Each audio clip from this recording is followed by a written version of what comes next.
Is it Tuesday already? Oh my God. What was that? Chat, are you kidding me?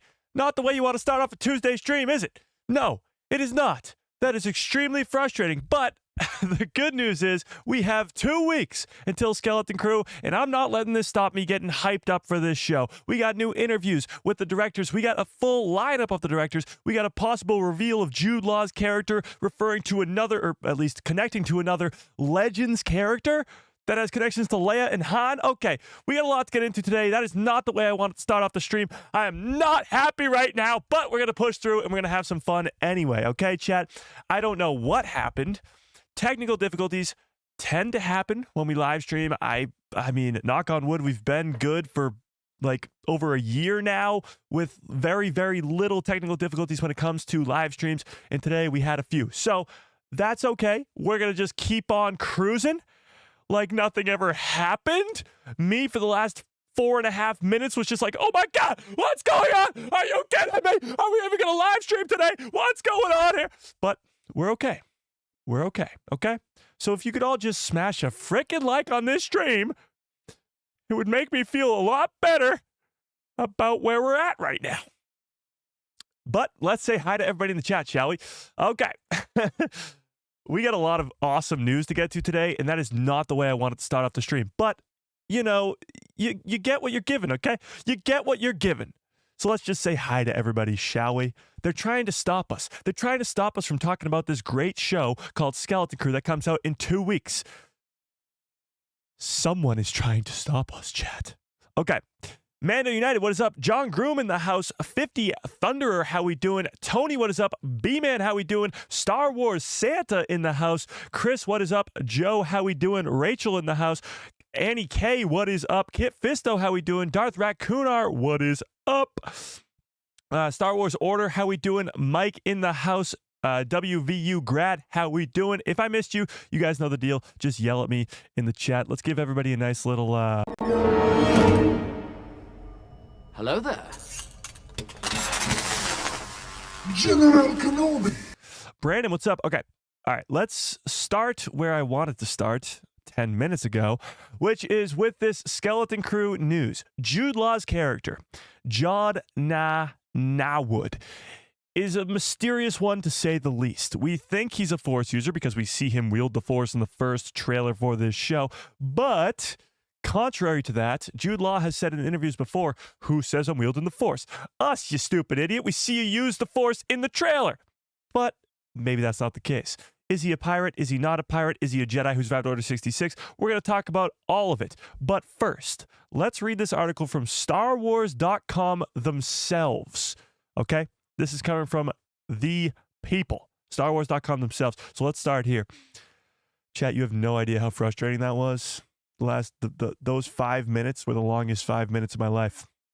From 2 o'clock from 1:59 to 2:04 might have just been the longest 4 minutes of my life. Just typing as fast as I could, fixing the stream, getting not how I wanted to start off the stream today, chat. But you live and you learn. Technical difficulties happen, and we're just going to push through. Okay. So, from StarWars.com themselves, Star Wars Skeleton Crew's Jude Law would like to introduce you to Jod Na Nawood, okay? Finally, we know so little about the Skeleton Crew show, and it's in 14 days. 2 weeks from today is the 2-episode premiere of Skeleton Crew. We don't even know anything about this Jude Law, Jod Na Nawood guy, and we don't really know anything about this show either, except that it's about 4 kids. And one is the GOAT. And of course, that guy is Neil. Feels so. All right, let's do this.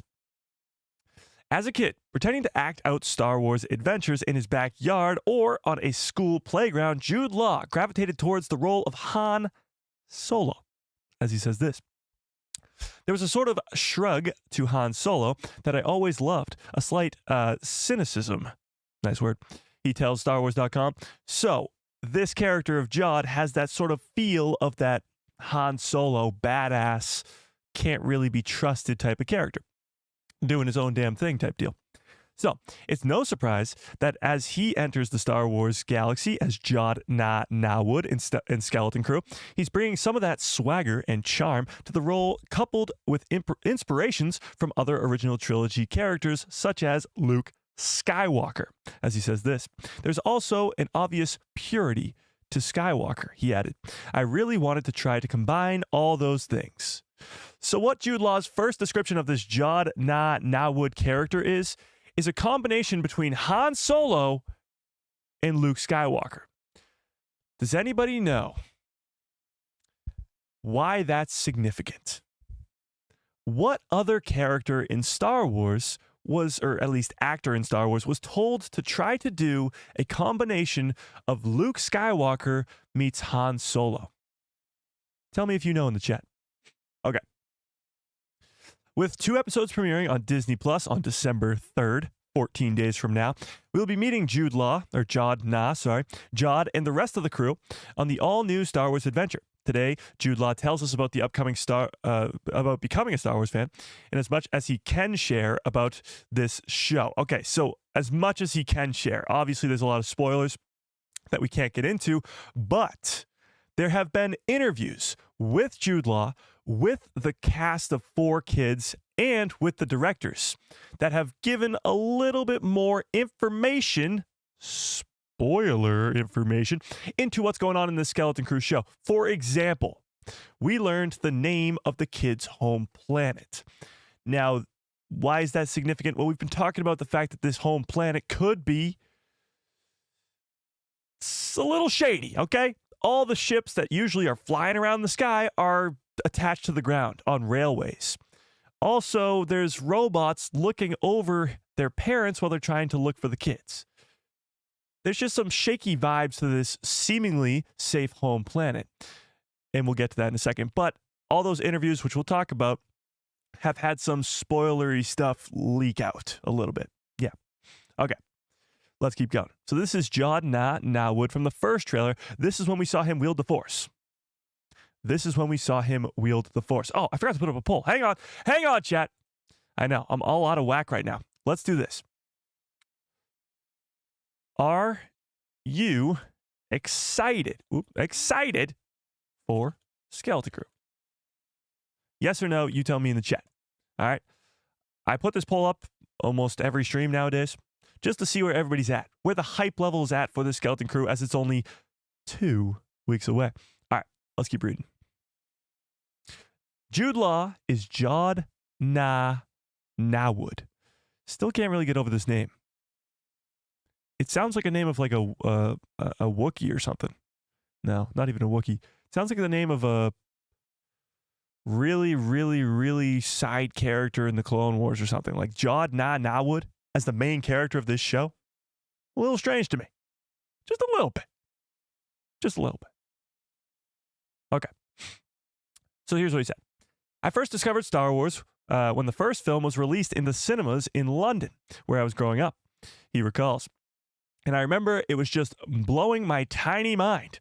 I'd never seen anything like it. Like many other kids first discovering the galaxy, Jude Law immediately started collecting bubblegum cards and asking for the latest action figures for his birthday and Christmas.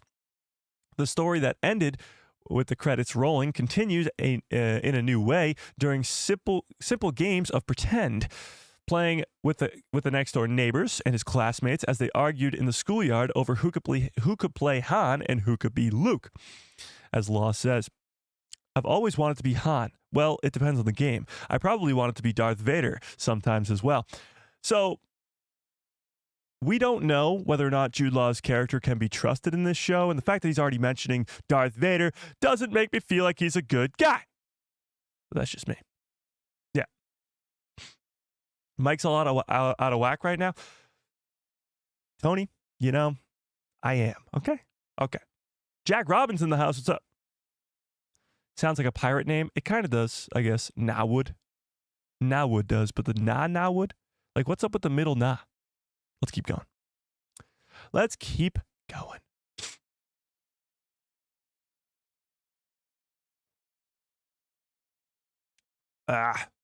Sorry.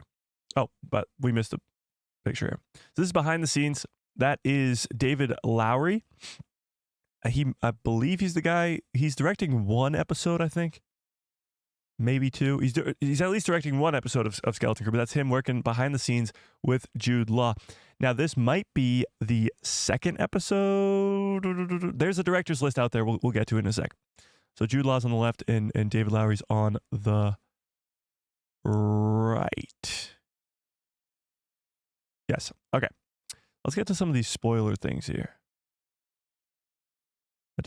Oh, so here's where John Watts and Christopher Ford talk about inviting Jude Law. Here's the deal, chat. This character was gifted to Jude Law. There was no casting process. When John Watts and Christopher Ford, the two creators of this show, were finding the character of Jod Na Nawood or writing the character, they had in their minds that this character would be played by Jude Law. There was no casting going on. It was Jude Law or nothing. Pretty much. They were really, really hoping that Jude Law would say yes, and he did. So they wrote this role specifically for Jude Law. Keep that in mind as we read this. To be invited to be a part of this universe was such a true thrill, he says, from getting the call from John Watts and Christopher Ford. He was invited.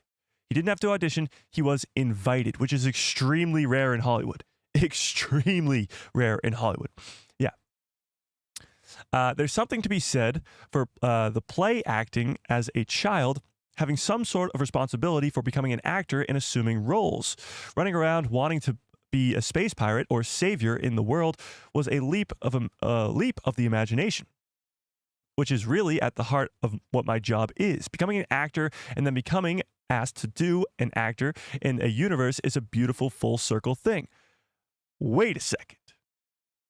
Becoming an actor and then being asked to be an actor in the universe is a very beautiful full circle thing.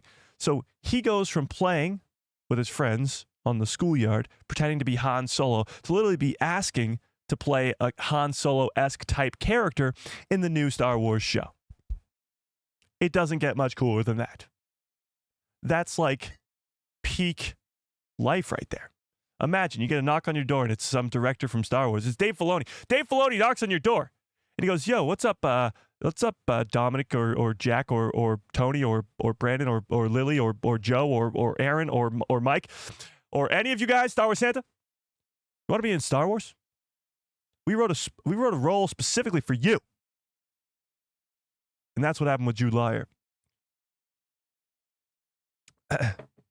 And as with a lot of choices I make, I was so curious to see how it was done and meet a lot of great minds and creative forces behind it. So obviously a lot of great minds and creatives behind Star Wars projects. This is a look we got a few weeks ago at the main cast here. That's Jod Na all the way on your right. This is Fern. That's KB. This is Wim. And that is our boy Neil all the way on the left. What's weird to me is it almost looks like there's a planet behind them. Like they're standing on a moon or something, and the planet's like right there. Pretty cool though. This was the image we kind of freaked out about because there's this weird ancient Sith writing on it. Still no one's been able to decipher this. Possible connection to Cal Kestis or the Zepho or Ahsoka or Peridia or who knows. But this is still insane, and we have no answers to it yet. But that's that weird Sith writing going on over there. Okay. From the first call with John Watts, as he says, who reached out very graciously and enthusiastically, the actor says, he was intrigued by the premise of the idea. So immediately intrigued by the premise of the idea. The idea of the protagonist being children in a galaxy that I know so well and we've all enjoyed for so many years just seems like a really fresh idea. We've never seen this before in Star Wars. We've never seen kids be the protagonist of a Star Wars adventure. Now, you could argue that Ahsoka Tano is a kid in the Clone Wars. She's not really the main character. It's Anakin and Obi-Wan. She is one of the main characters, but she's not the main character. There are certainly Clone Wars episodes that are led by children, the kids who are trying to get their kyber crystals or build their lightsabers, but there's no actual full-on show focused on these kids. As much as Jude Law is going to play a main character in this, he's not the main character in this. Yeah. He adds, It's a brilliant consent, sure, from the start. My relationship with this world was as a child, as most people are. So here's the deal. When you get to see these children running around in the Star Wars galaxy fighting pirates, going face-to-face with Jawas and whomever else, you're going to get that feeling like you were a kid. Or maybe you are a kid and you're watching it still. And you get to be in Star Wars through these kids. Through Neil, you get to be in Star Wars. It's pretty dang cool. And I love the idea that we see in this series through their eyes. There's a wonderment about it. Of course, a wonderment that adults seemingly lose a lot of the time. There's still jeopardy and risk, but the idea of bringing it back to the children's perspective, it's just brilliant. How many times is this guy going to say brilliant? Getting to shepherd them through the galaxy, the wild galaxy, was an invitation Jude Law couldn't decline, as he says this. I really responded to the role that they wanted me to play and the fun that I could have with that. Very, very, very vague with the descriptions of this character right now. Very vague. But finally, we talk about this levitating key that's seen in the first trailer. Although we saw Jod levitate a key in the first trailer for this series, Jude Law is clearly having fun being a little coy with how he speaks to the character ahead of his series debut. So even though we see him wield the Force in the first trailer, or at least levitate a key, wield the Force in the first trailer, he's still playing coy with what his character is capable of, as he says this. Conflicted is certainly a word I'd use to describe Jod. Conflicted. Interesting. Honestly, what inspired me the most about playing Jod was the playfulness of those first three films. The heroes at the heart of those films, and the way they perceived the galaxy. Ultimately, Jod is a survivor. Let's take that back for a second. Let's start from the end here. A survivor. Now, many fans believe that he could be a Force user, could be a Jedi who survived Order 66. That could be what he's referring to here, but he also could be referring to the fact that he's a pirate, or what looks to be a pirate, and he's just making his way in the galaxy to survive. Very similar to like a Han Solo-esque character like he talked about earlier, who's just doing jobs, doing bounty hunting missions, doing smuggling runs to stay alive, to survive. Now, I'm going to put up a poll in the chat because I want to talk about this. I want to talk about it. All right, let's do this. By the way, 86% of you guys are excited for Skeleton Crew. I would love to have left that poll up longer, but we're moving on. Do you think Jude Law is playing a Jedi? Keyword Jedi. Tell me in the chat, yes or no? And if yes, tell me in the chat, do you think he survived Order 66? Now, here's the deal. At first, I would have said absolutely yes, Jude Law is playing a Jedi. Clearly, in the first trailer, he's wielding the Force. However, that is no longer the case for me. I actually don't think he's playing a Jedi. And I'm actually kind of on the fence on whether or not he's going to be able to wield the Force either. Here's the deal. We see somebody force that key in that first trailer. We believe it's Jude Law's character. I wouldn't be surprised if it was, but there's a possibility here that Jude Law is not a Force user, and he definitely can't be trusted with these kids, and he's somehow, some way, convincing these kids that he is able to use the Force. Now, we've seen this most recently in the Kenobi series with the character of, what the hell's that guy's name? Haja? No, was it Haja? Something along those lines. But the guy in the Obi-Wan Kenobi show who tricks people into believing that he can wield the Force. I don't know if it's going to be the exact same thing, but he clearly can't be trusted in this crazy galaxy, especially to these four kids. It was Haja? Oh my God, I sniped that. Let's go. Okay. It was Haja. Let's go. Okay, cool. All right, let's keep reading. This is, again, our main cast here. Wim all the way on the left, Jod in the middle-ish, KB over there with the cyborg-looking glasses. I mean, cyborg. Our boy Neil with a nice comb over on his head. And Fern over here on the right. Law is boldly exhaustive, and sharing his adoration for adoration? Sure. Yeah, adoration's correct. For the cast and crew. At the heart of this was my work with those 4 brilliant young actors. So we're going to watch, or at least talk about, a lot of these interviews with the cast and crew.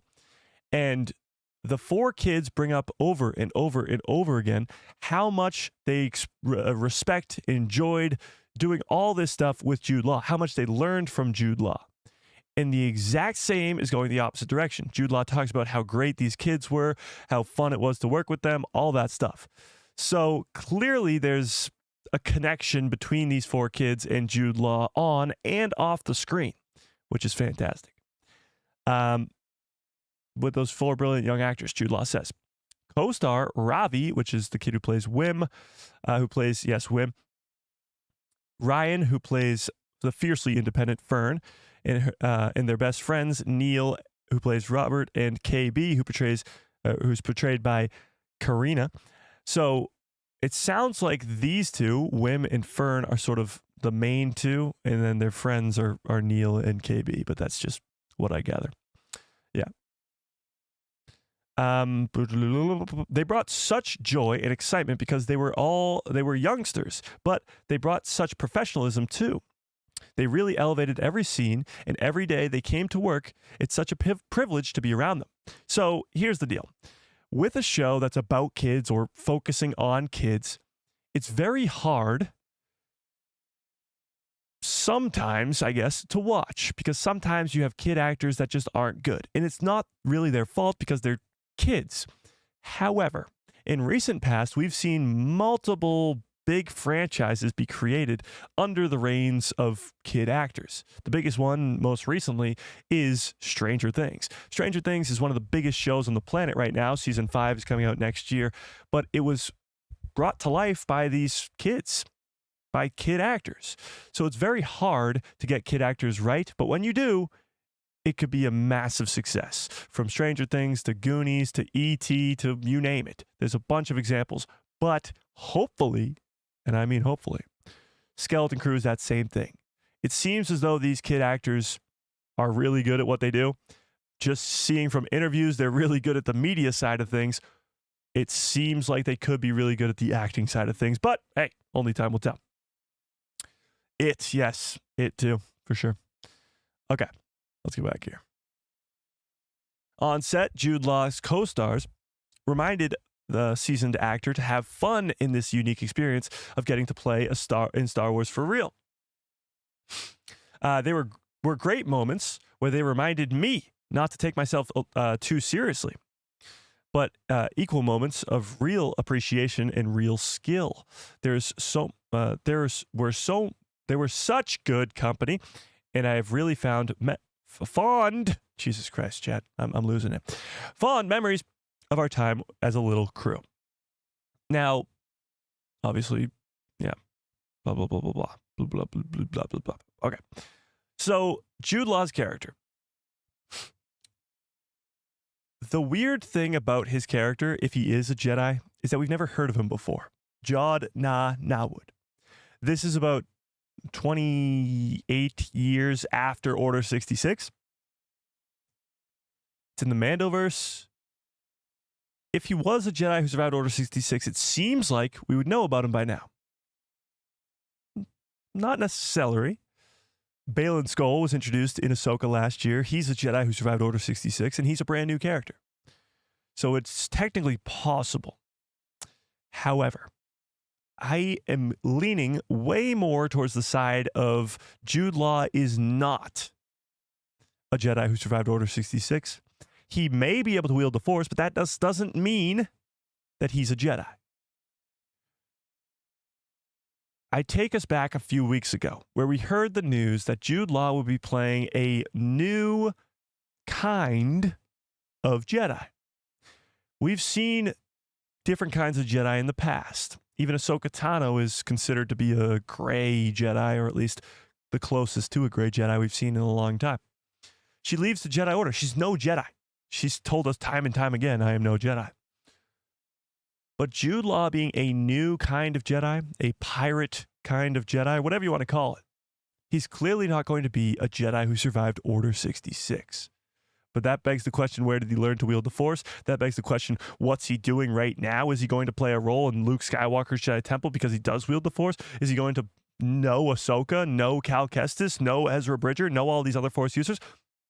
I don't know. I really have no idea. This show has so much mystery around it, but like I mentioned, there are a ton of interviews that have given us some crazy information about this character of Jod Na Nawood. Okay, so let me pull this one up really quickly.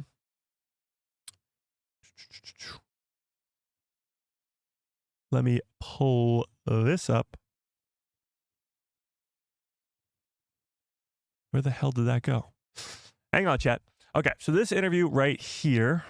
What? That's not it. Hang on.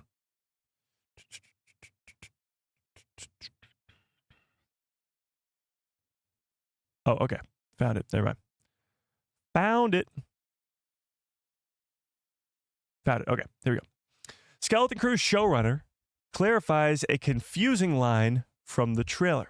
Now we're talking Old Republic, okay? Now in this article, whoops, hang on one second, let me fix that. Now in this article, oh wait, no. Schnikes, okay, hang on. It's this article. Oh my God, there's a freaking 1,000 articles I got for you guys today. This is what I was looking for. That's much better.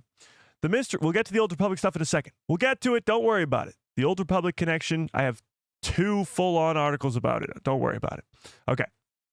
So, the mystery was the key. Jude Law teases his true identity of his character in Deep Cut Legends Origins. Let's talk about this. Deep Cut Legends. Deep Cut. Jude Law has revealed a brand new detail about his mysterious character from Skeleton Crew, confirming that he will be called Jod Na Nawood in an interview with Screen Rant, raising questions about whether Nawood is really a Jedi after all. Skeleton Crew is the next to be released in the Star Wars upcoming TV shows. The details about Skeleton Crew have been revealed sparingly. The show is confirmed to take place in this New Republic era, this Mandoverse time period, alongside The Mandalorian, The Book of Boba Fett, Ahsoka, etc. But beyond it, beyond its place in the Star Wars timeline, Jod Na Nawood's role helping these children who are lost in the galaxy, little is known. We'll put it that way. Speaking to Joe Deckelmere, that is an incredible last name, Joe. Speaking with Joe Deckelmere. I want a jersey, like a sports jersey that says Deckelmere on the back. Speaking with Joe Deckelmere in an exclusive interview with Screen Rant. Should we just like cancel the stream and just keep saying Joe Deckelmere over and over again? Joe Deckelmere. It's a great name. Okay. Jude Law revealed that the element of mystery surrounding his Skeleton Crew character, Jod Na Nawood, is very intentional.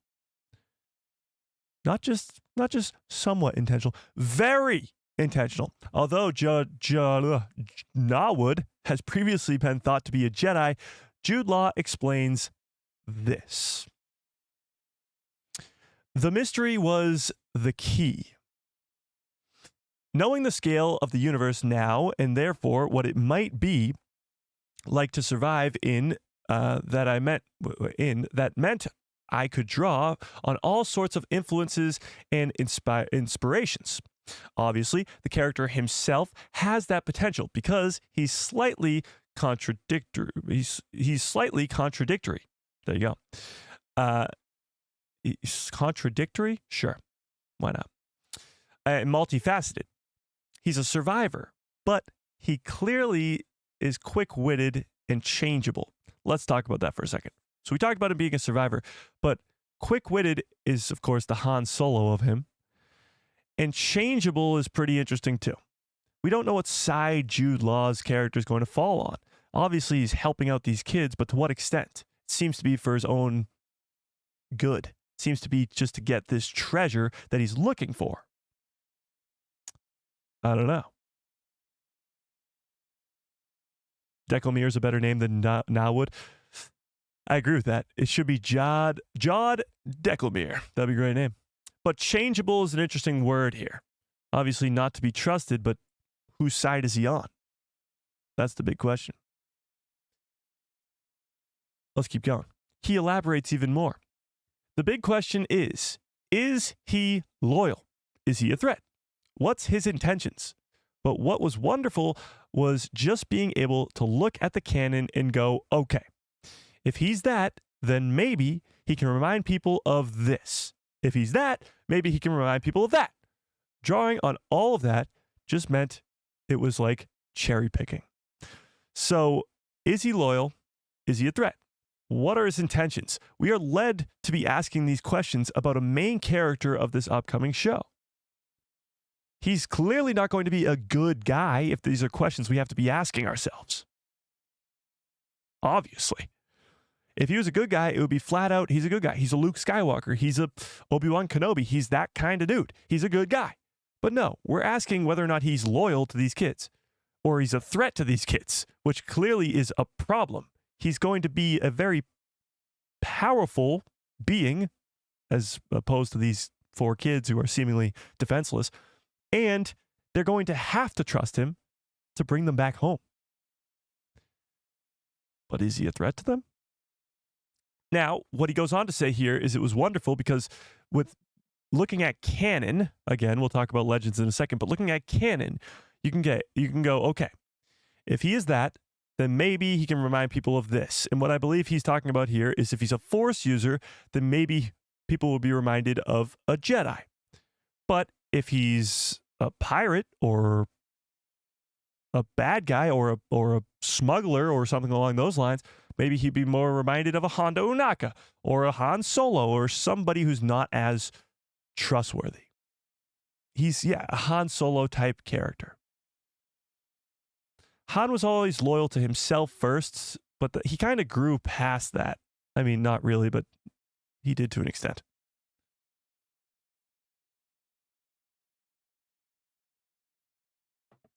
John Groom says, are we assuming that he's going to have a role in the wider Mandoverse storyline?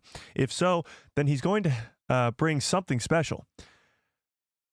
I do think that these characters, all 4 kids and Jude Law, will play a role in the greater story of the Mandoverse.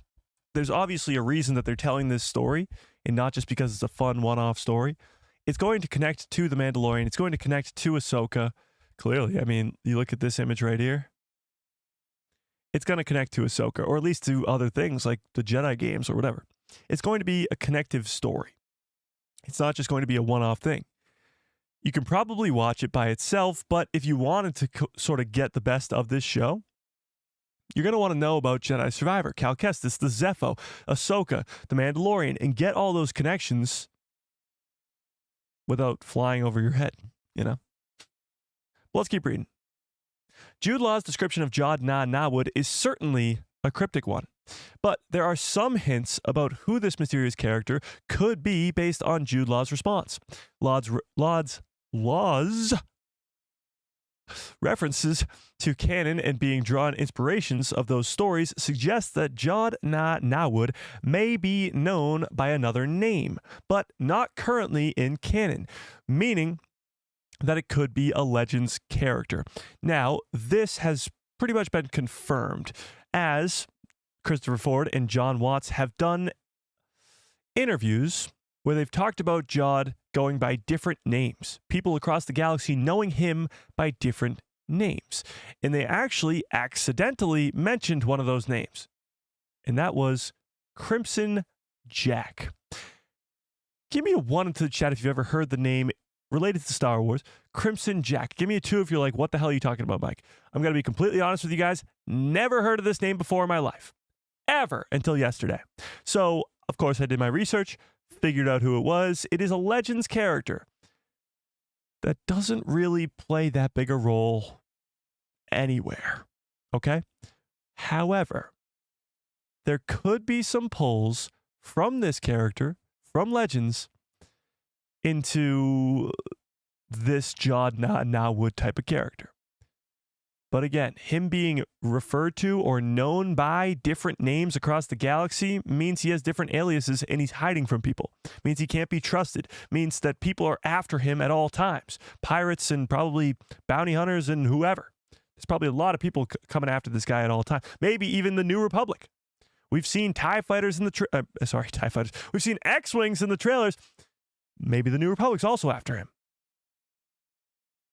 Could be interesting. All right, but let's keep reading. Before we get to the Crimson Jack, let's keep reading. What Jude Law's comments mean about Star Wars' new Jedi, in quotations. Star Wars has previously dropped several hints that Jod Na Nawood is a Jedi. In the new Skeleton Crew trailer, the children witness Jod Na using the Force and conclude that he might be a Jedi. Of course, children who have perhaps never encountered a Force user before and only know of the Jedi from stories might automatically assume that anybody able to use the Force is a Jedi. So let's talk about that. The kids might be the audience here. Just because he's wielding the Force, we assume that he's a Jedi who survived Order 66, but that's not necessarily the case. He could just be a Force user who learned it from somewhere else. Possibly. But what lent more credence to the notion that Nawood is a Jedi were the comments from Skeleton Crew creator Christopher Ford, or co-creator Christopher Ford, who said the intention was to introduce a whole new kind of Jedi. Jedi is in the sentence, but a whole new kind of Jedi? It's not the Jedi you're thinking of. It's not the prequel trilogy Jedi Order type of Jedi. I think what Christopher Ford is more so referencing here is just a Force user. But let's keep going. This raises questions about what made Nawood so unique. But it heavily implies he is indeed a Jedi. Yet Jude Law's comments call all this into question, as do other attributes of the character, such as the fact that his official action figure does not come with a lightsaber. I mean, that would be a pretty obvious one. If he has a lightsaber, he's most likely going to be a Jedi. It seems more and more like Star Wars may have been misleading audiences about Jod Na Nawood's identity. Seems very likely. Now, interestingly enough, this is their take. We'll go into this in a second, but let's talk about this first. Interestingly enough, this show seems to be misleading us over and over again, making us believe that these kids are living on a seemingly safe home planet, making us believe that Jude Law's character is a Jedi, not really telling us anything else about this series, leaving us so much mystery around the show. We have 14 days until this show airs. We know way less about this show than we ever knew going into any other Star Wars series. The Acolyte, Ahsoka, The Mandalorian, Book of Boba Fett, Kenobi, Andor. We knew so much more about these characters, about the plot of the show itself before those shows aired. This show has been kept a secret. The entire thing has been kept a secret, which isn't always a bad thing. Sometimes it's actually a really good thing. That means they have some really cool stuff to hide, which is fantastic. There could be some huge plot twists and surprise guests and cameos and whatever that would blow our minds, and that would be great. And they've been keeping them a secret. Think about The Mandalorian Season 1. I always refer to this specifically because I think Skeleton Crew is going on down the same path. The Mandalorian Season 1, it released 5 years ago. In all the marketing for that show, Grogu is not seen once. He's a main character from the very first episode, and he's not in a single trailer or a single frame of any trailer. They hid him so well, and he's the main character of the show, or a main character of the show. If they can get away with that, what are they hiding with this show? I don't think Grogu's going to be in it, but they could be hiding something just as crazy. So the fact that they're keeping so much a secret from us, they're keeping everything hidden from the audience, leads me to have pretty high hopes. Yeah. But let's read their opinions on this, and then we'll talk about ours. Our take on Jude Law, Jod Na Nawood mystery. Jude Law is no stranger to concealing his character's identity prior to a movie or TV show's release, which suggests that he'd have no problem hiding the truth about Jod Na Nawood if Star Wars is trying to deceive audiences until the time is right. In this interview, Law spoke about how he navigates this directly, as he said this: "You just learn to put up an iron curtain of no comment, or let people fill the question or the curiosity. Field it. And then there's some certain smirk that you have to develop and go, yeah, maybe. So he's been pretty good at lying. They show off his character from Captain Marvel from the MCU, where he does start off as a good guy in this movie and ends up becoming a bad guy.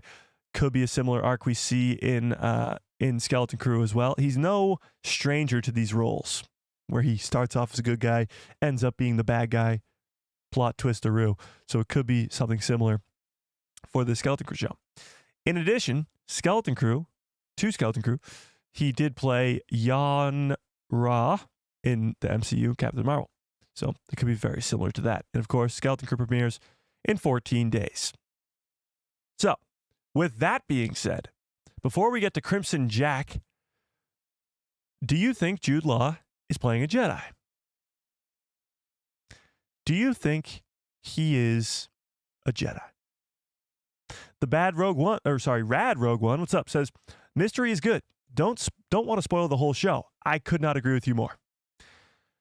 I love to know as much as I can going into shows. I love to speculate about shows, and we've speculated quite a bit on this one.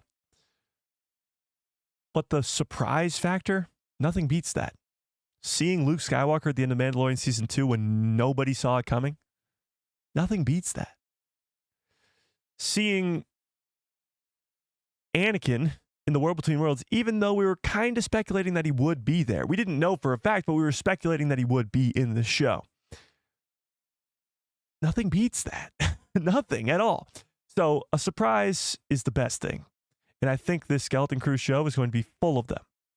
Now, the difference between The Mandalorian Season 2, Ahsoka, and this Skeleton Crew show is there was already an established fan base from The Mandalorian Season 1 going into Season 2, and from all the Clone Wars Rebels fans going into Ahsoka.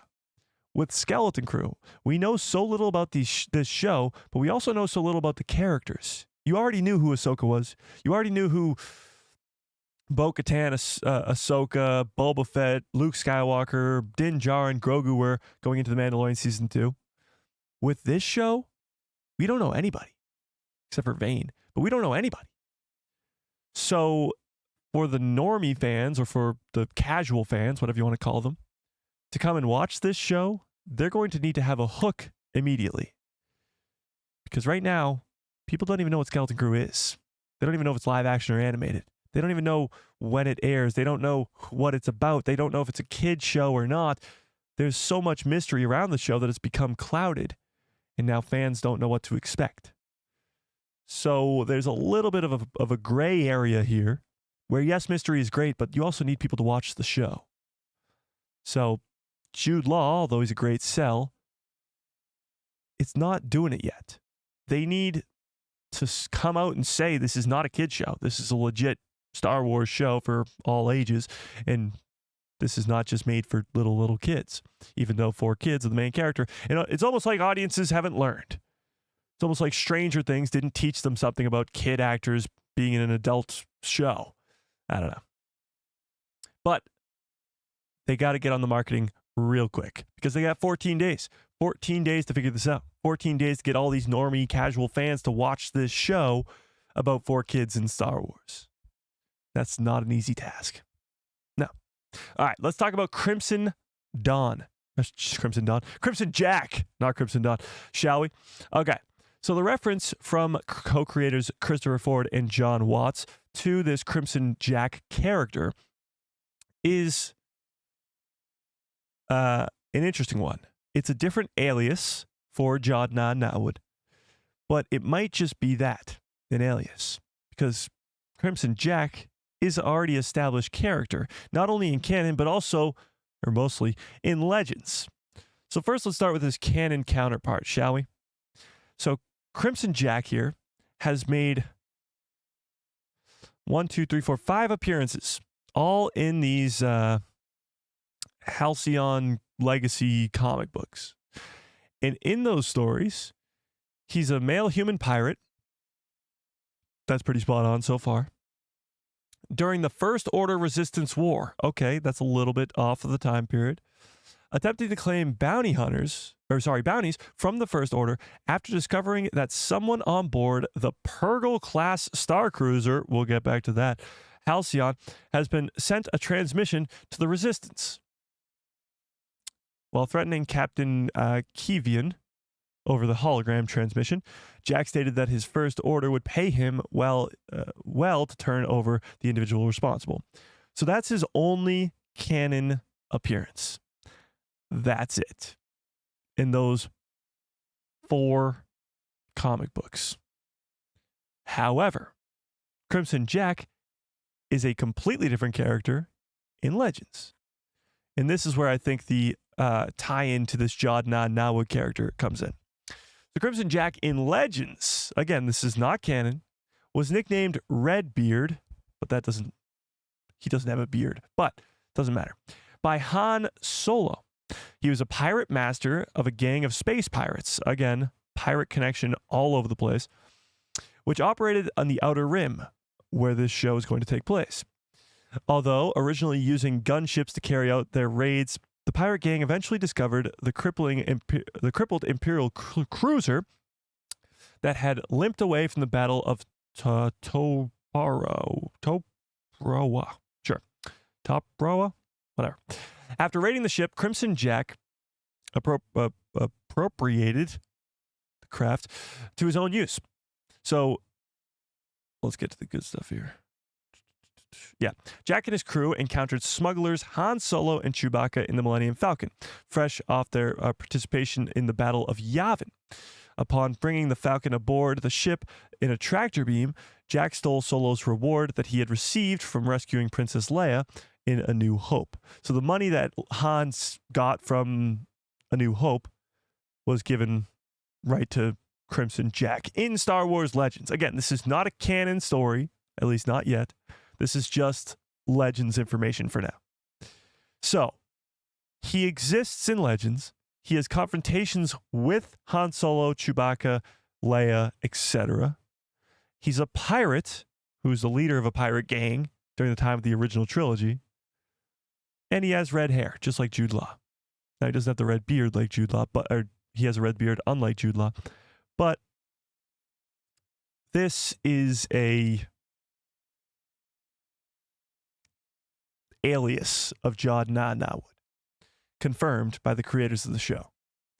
Now, interestingly enough, not only is there direct connection to Han Solo, Leia Organa, Chewbacca, etc., but it could be that Jod is taking the aliases of these characters. Like, he's not actually this Crimson Jack guy, but that Crimson Jack guy actually existed and he just stole his name.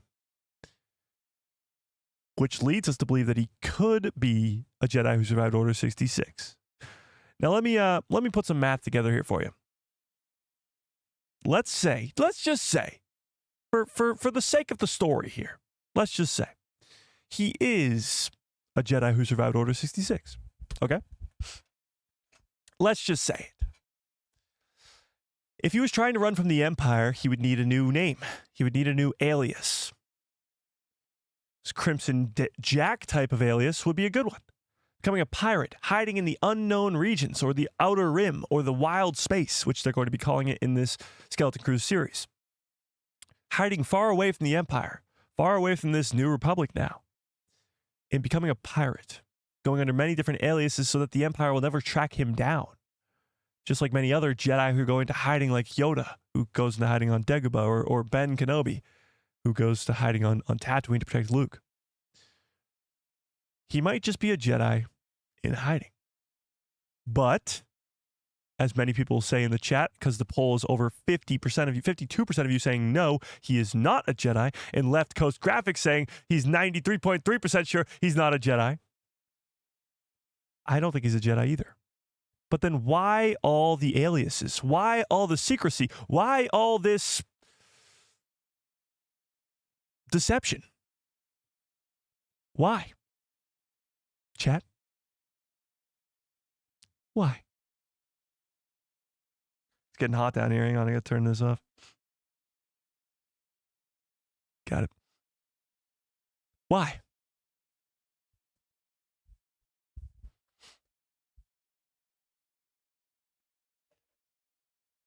Aaron says, I love that this community is intergenerational. Oh, yeah. We got people of all ages up in here. For sure.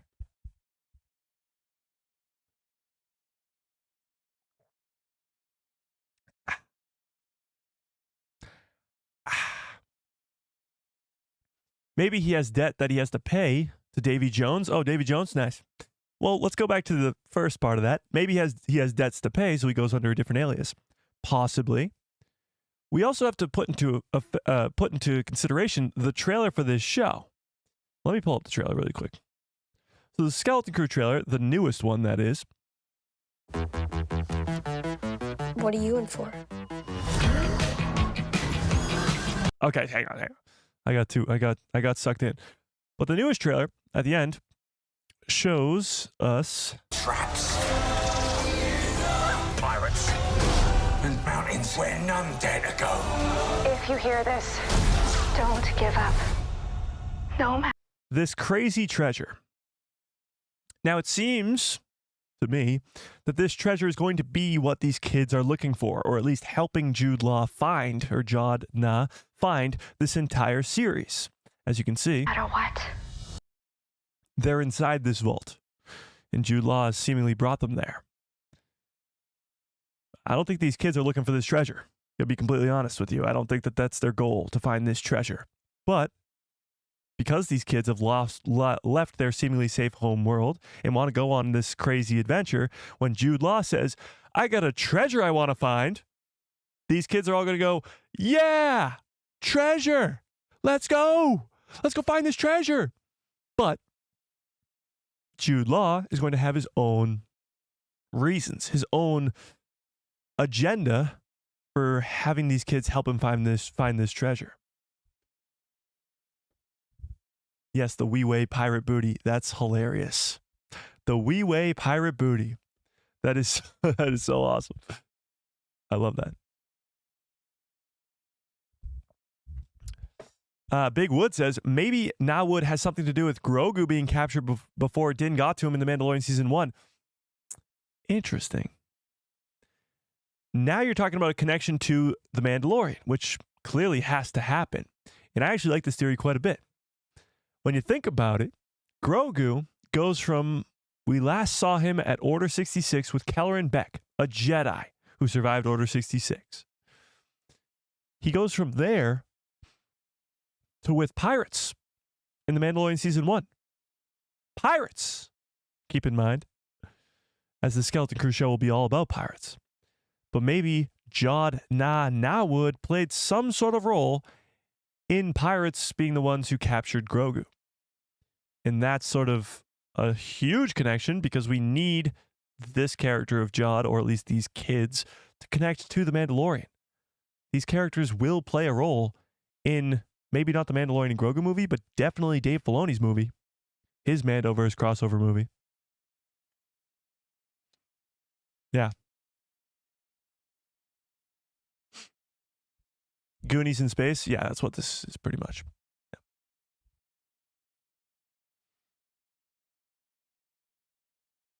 I got a feeling this scene in particular No matter what.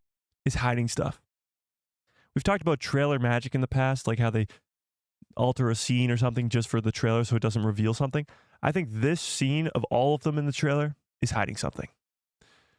Probably something in plain sight, like either right here or maybe even somebody sitting on that throne. I don't know. If Hondo Ohnaka's sitting on that throne, I will leap out of my chair and scream really loudly.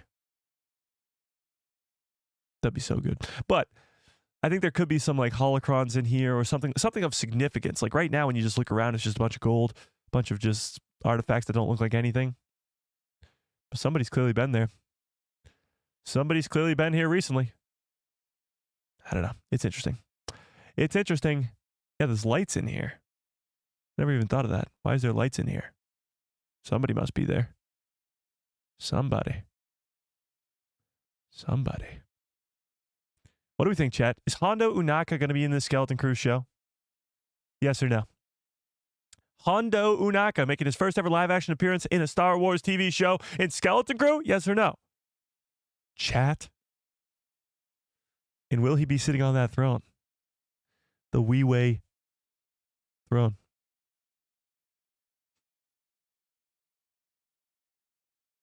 I certainly hope so. But that's sort of the deal with Jod Na Nawood. He goes by different aliases across the galaxy. He definitely can't be trusted. And even Jude Law is saying, is he a threat to these kids? Can he be trusted? Should he be helping these kids? Like, there's a lot of weirdness going on with Jude Law's character. Now, that's not the only mystery coming into this Skeleton Crew show, as we heard the words Old Republic in the freaking trailer. Let me show you what I'm talking about.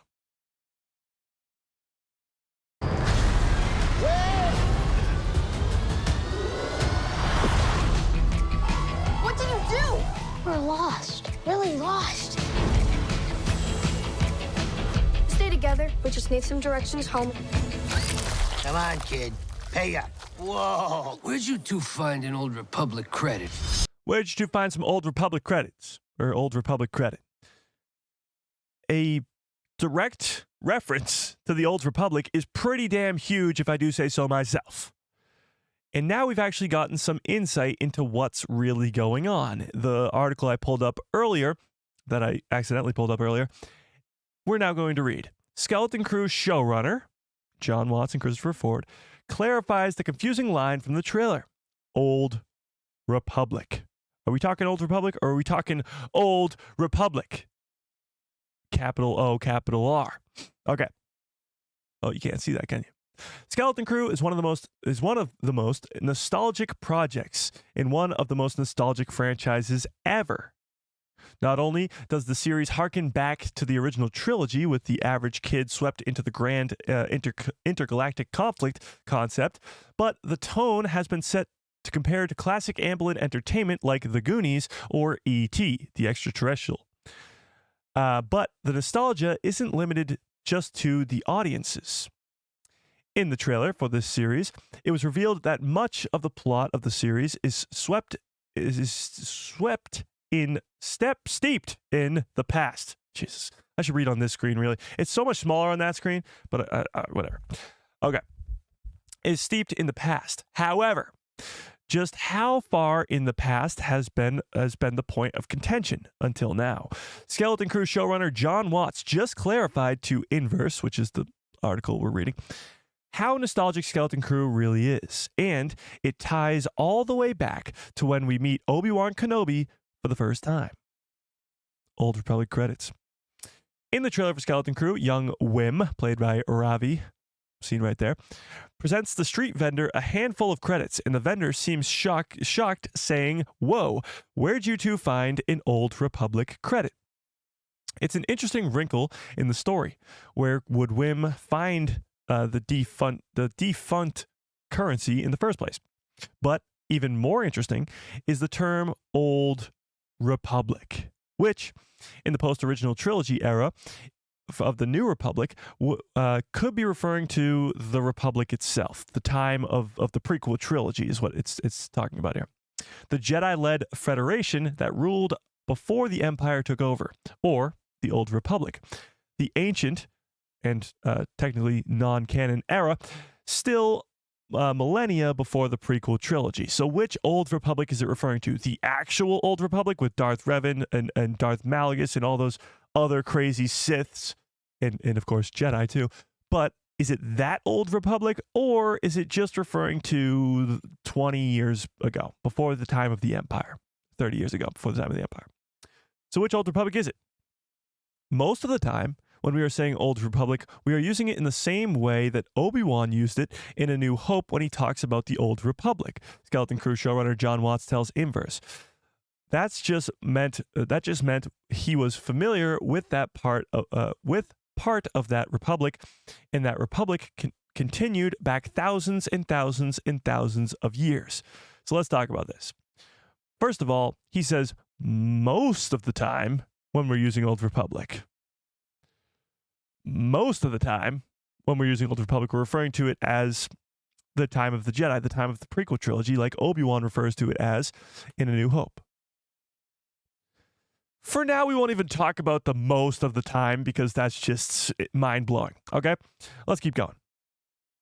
That just meant he was familiar with part of that republic, and that republic continued back thousands and thousands and thousands of years. So what John Watts is referring to here is that the republic where the Jedi are in the prequel trilogy and the Old Republic, which is thousands and thousands of years before, are technically the same republic. They're all, the all-encompassing Old Republic title is referring to that entire republic, which I guess makes sense. But let's keep reading. While this line may seem ambiguous, it really refers to the republic that ruled before the Empire. It makes practical sense. The difference between currency from the Republic and the Old Republic is the same as a difference between a buffalo nickel and a Roman coin. But it also highlights just how far the Star Wars universe has come. Now the Republic that was mourned in the original trilogy is now ages in the past, and the New Republic has truly taken over. And we'll get to see that New Republic in this Skeleton Crew show for sure. We've already seen X-Wings in the trailer. I would love to see Carson Teva in this show. Even possibly Omega, maybe? I don't know, chat. What do you think? Would you guys want to see Omega from the Bad Batch make her first ever live-action appearance in Skeleton Crew as maybe a pilot of the New Republic or an officer of the New Republic? She does go off to join the rebellion at the end of the Bad Batch Season 3.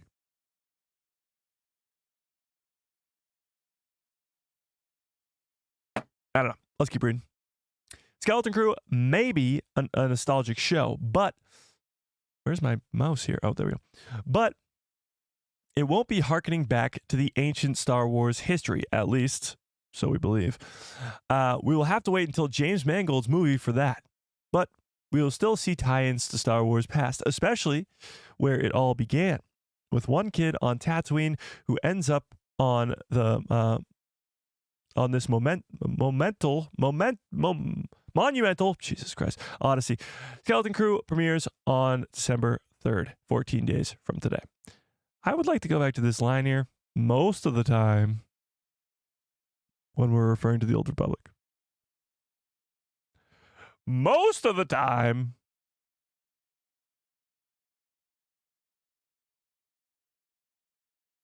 Okay, let's keep reading up because I want to talk about this. The crown jewel of the Old Republic. This is the other Old Republic I was referring to. This one's coming from Screen Rant. Let's read this. Skeleton Crew creator teases a major reveal in the upcoming Star Wars TV show. So, let's talk about this. Skeleton Crew's creators have revealed some exciting new teases about Star Wars' newest planet that will soon be introduced. And this is the kids' planet, or at least we're led to believe that. The upcoming Star Wars series will see a group of adventure-seeking kids who find themselves... Okay, we know this already. Blah, blah, blee, blue. Okay. Speaking with Joe Deckelmere. Let's go. Joe Deckelmere's back. In an exclusive interview with Screen Rant, Skeleton Crew creator John Watts and Christopher Ford gave some small hints about Atton. Keep that name ingrained in your head. Atton. Possibly confirming that AT-AT walkers are pronounced ats. I don't know. But Atton, okay? Atton. The new world in Skeleton Crews. Neil, KB, Wim, and Fern all call home. So we finally have a name for their seemingly safe home world, and that name is Atton. Atton. Okay? With this new planet being referred as having been the crown jewel of the old republic. Both Watts and Ford teased that viewers can expect what viewers can expect from this seemingly unconscious whatever planet. Okay, let's talk about this. They're referring to Atton, the home world of these 4 kids, as the crown jewel of the old republic. What the do you guys think that means? What? This is where the fun begins. Atton, the home world of these 4 kids, is the crown jewel of the old republic? Let's read what they had to say. Oh, wrong button, sorry. Wrong button. Nobody became a member yet. Okay. Christopher Ford says, that's what's fun about it. The kids grew up there. It's peaceful. It's nice. And they don't like that because it's boring. That's why Wim is wanting to get off this planet. It's boring. But if you're in Tatooine and you're in the middle of a battle, you would love to go to this planet. So it's about a difference in perspective. These kids are bored on this planet. They want to go into the adventure. But if you're in an adventure, if you're in a war, you're probably going to want to be on this seemingly safe home world. We know that's a theme in Star Wars. If you look at things from a certain point of view, what's the actual value there? That's what Christopher Ford has to say. Now, John Watts says, there's definitely more to this planet than meets the eye. But we don't want to say too much. Sadly, you already have. This is why we have the greatest community ever here on this channel. Us, chat, and myself, we came to this conclusion weeks ago that this planet was not safe. No, not at all. Just from that second trailer, we immediately found out that clearly was something weird's going on this planet. We just learned that the planet's name is now Atton. But something's weird is going on here with this planet. Something really weird. Really weird. But let's keep going. There's going to be some interesting new details about Atton that will be revealed once Skeleton Crew begins streaming on Disney Plus in 14 days. Likewise, it's exciting to think about its history and what secrets it may hold, especially with the kids believing in Skeleton Crew's trailer that nothing ever happens on their suburban-esque planet. So the kids are going to go off into the galaxy because they're so bored on their home planet, but they might actually find out that their planet was the craziest planet in the whole galaxy. I bring up because it's so insanely crazy. A few weeks ago, tell me if you remember this in the chat. A few weeks ago, there was an article released with the trailer, for the Skeleton Crew about this seemingly safe home world. And the article was written by StarWars.com, and the one line that was later on deleted was Christopher Ford saying, once the kids left their seemingly safe home world, they found out that no one else in the galaxy had ever heard of their home planet. And that would be crazy enough. But to make matters even more crazy, they deleted that line from the article. They deleted it. So they took a line that was so crazy that nobody else in the galaxy has ever heard of their planet, their home world. Nobody. And they deleted it to make it even more crazy.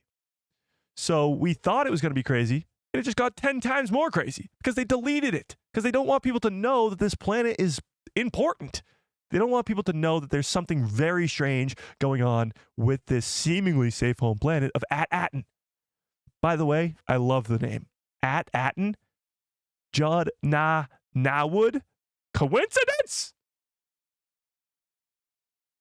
I think not. Can I get some good cuffs follow orders in the chat, please? Bumpa.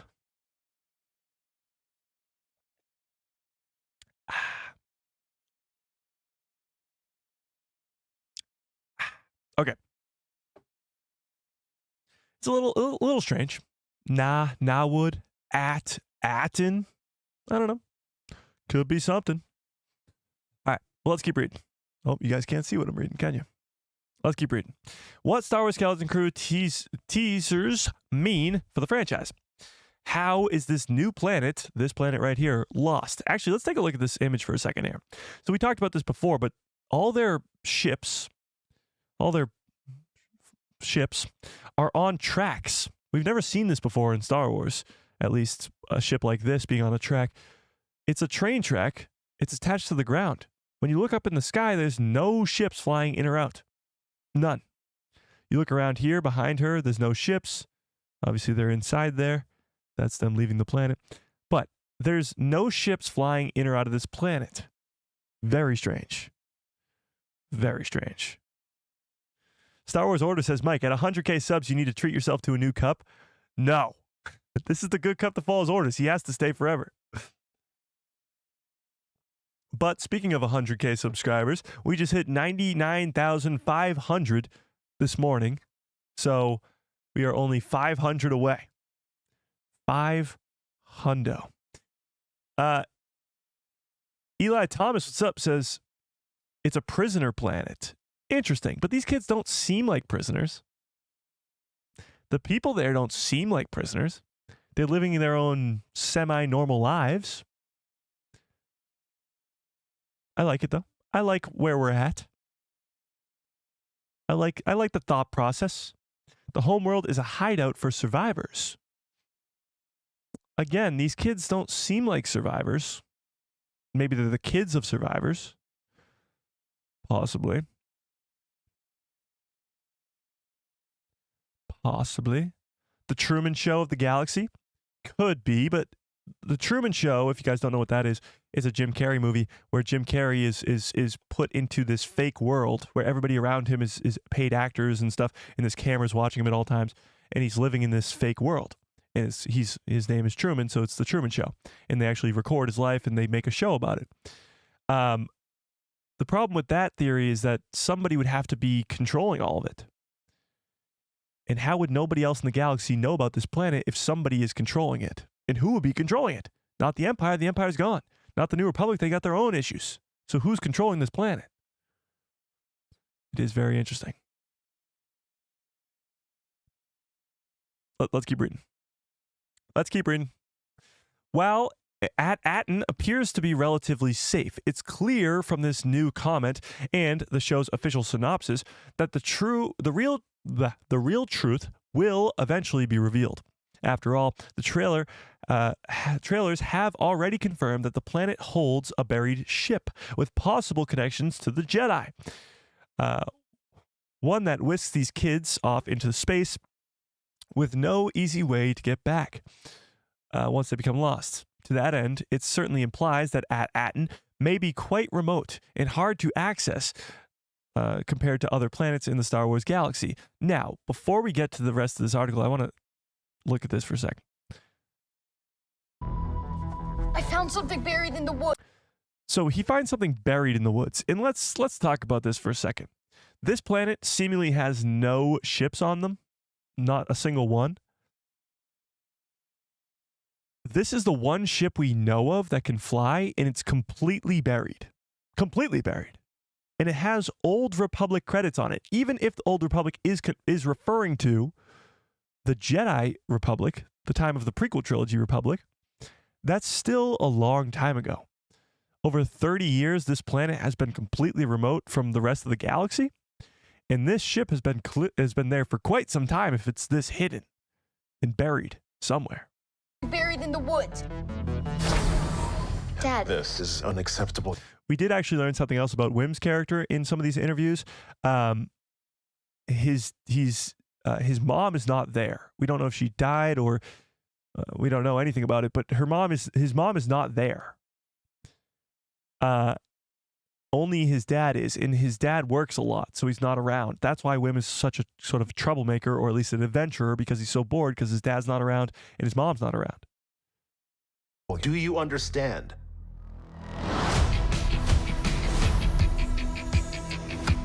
What do you think it is? So So these bored kids dig up this ship. Don't touch And again, this ship has been here for quite some time. You see vines growing all around it. There's dust everywhere. anything.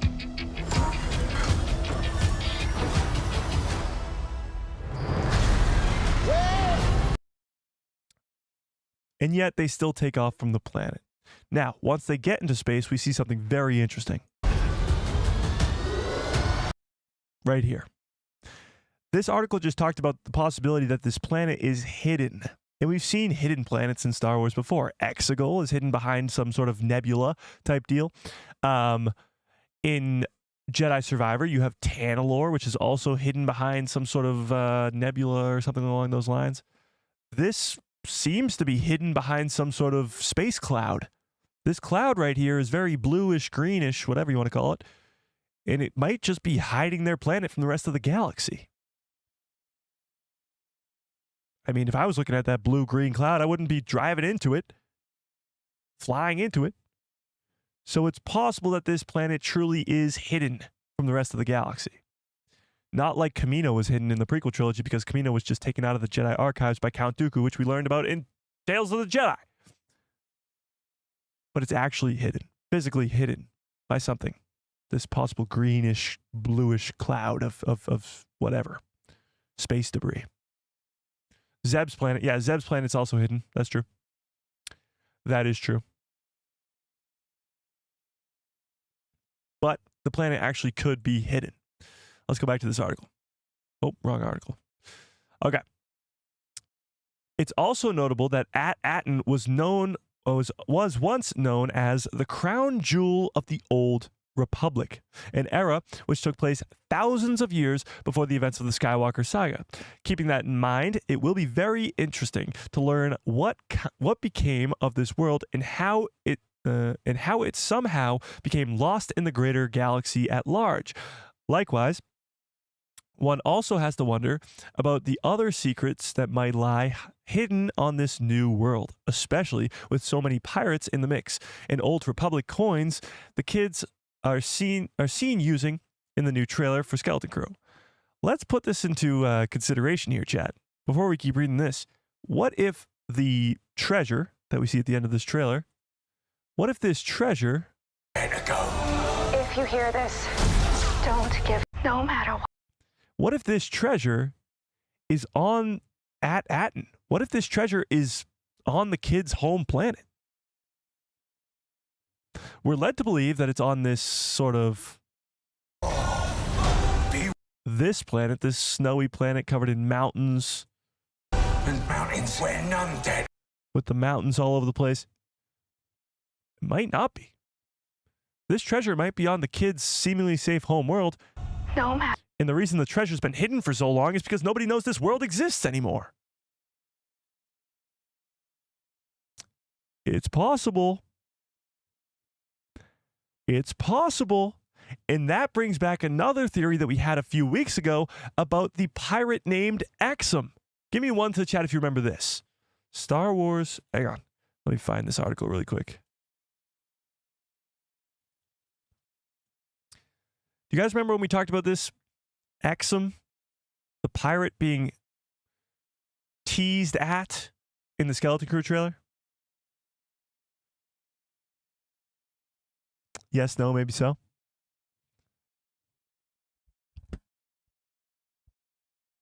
JC, what's up? You guys don't remember? Perfect. We're gonna go through it anyway. One of the most notorious pirates could be at the center of the Skeleton Crew and explain the entire treasure hunting story. So we're going to skip through a lot of this stuff, get to the good stuff here. So, Skeleton Crew is about these kids, blah, blah, blah, blah, blah. But these images in particular, this one of the Weequay skull and this one of the Weequay skull could be a direct connection to this character named Exum. Featured on the booby traps, as well as behind the large throne that sits in the treasure room, the image of the Weequay skull is repeatedly shown in the latest trailer for Skeleton Crew. To that end, the skull symbol very much resembles the one belonging to Exum. Let's talk about this. He was an ancient pirate warlord who exists thousands of years before the events of the Skywalker saga. What else happened thousands of years before the Skywalker saga, chat? The Old Republic. Is it Zim? I'm calling him Exum. I like it better. Thousands of years before the Skywalker saga is also the Old Republic. This would be all the connections we need for this treasure, for the Old Republic credits, for the fact that this planet was once the crown jewel of the Old Republic. This would tie it all together. This treasure could be the key to why this planet has been hidden for so long. They hid an entire planet to hide a treasure. Exums, yeah, that's right. His name's Exum.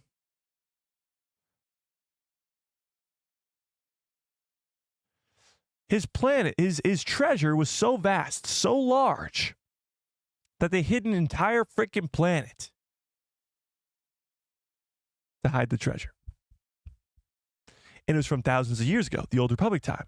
This once was the crown jewel of the Old Republic. There's Old Republic credits involved in this show. It all seems to come together. So the kids go off on this crazy journey. They meet Jude Law's character. He's looking for this treasure. And the kids just seem to bring him right to it. Because he's helping bring them back home. And their home is where that treasure is.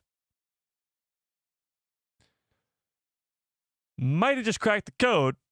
Maybe not. Could we get some Dawn of the Jedi Easter eggs? Maybe. Here's the deal. Now more than ever, Star Wars is going to be more interconnected.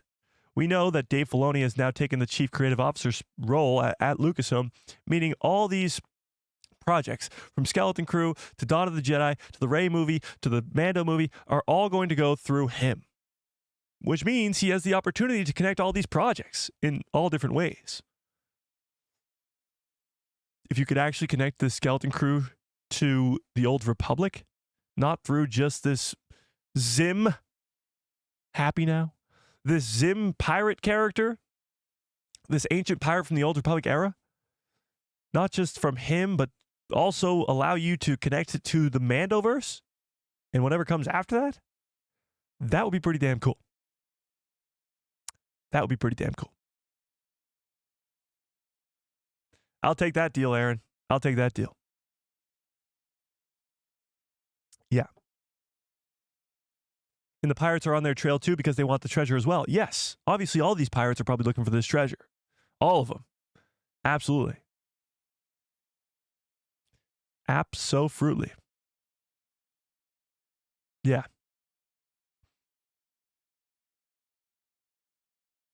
It's like I'm playing the Jedi Survivor game again. Oh my. Yeah.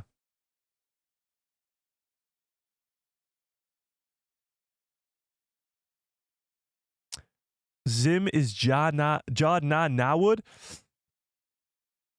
That would no. That's impossible. I mean, how would he live for thousands of years like that? No. Maybe he's like a descendant of him or something, but no, I don't think so. I don't think so. I want to see Dengar show up. That would be cool. That would be cool. Just curious, Mike. What do you do for a living? You're looking at it, buddy.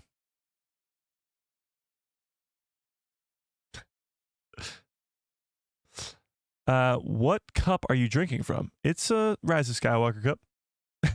It's probably one of my least favorite Star Wars movies, but it's a cool cup. It's a good cup. Follows orders, you know? Yeah.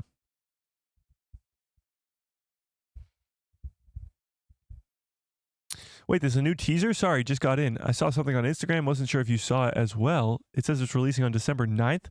What the hell are you talking about? Hang on. What the hell are you talking about? Oh, we do have a new trailer. Oh, shit. We got a new trailer, chat.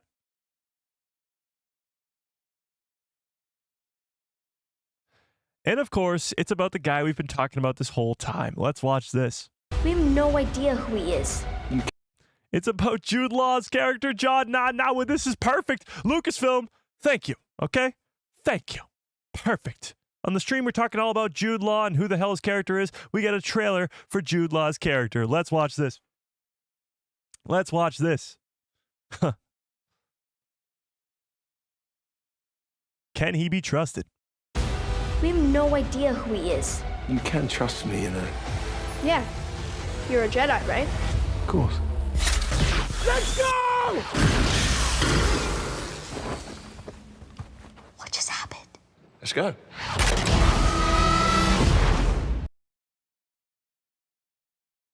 First of all, goosebumps for some reason. It wasn't that crazy, but that gave me goosebumps. I 100% don't believe he's a Jedi anymore. Are you kidding me? That was clearly a lie. We're watching it again. We're watching it again. Play it back. We have no idea who he is. You can trust me, you know. Yeah. You're a Jedi, right? Of course. Is anybody actually buying that? Is anybody actually buying that? What? This is crazy. Run it back again. We have no idea who he is. You can trust me, you know. Yeah. You're a Jedi, right? Of course. Let's go! What just happened? Let's go. First of all, Jude Law's the GOAT. Let's just preface that. But hang on, let's go frame by frame here. So we got him again.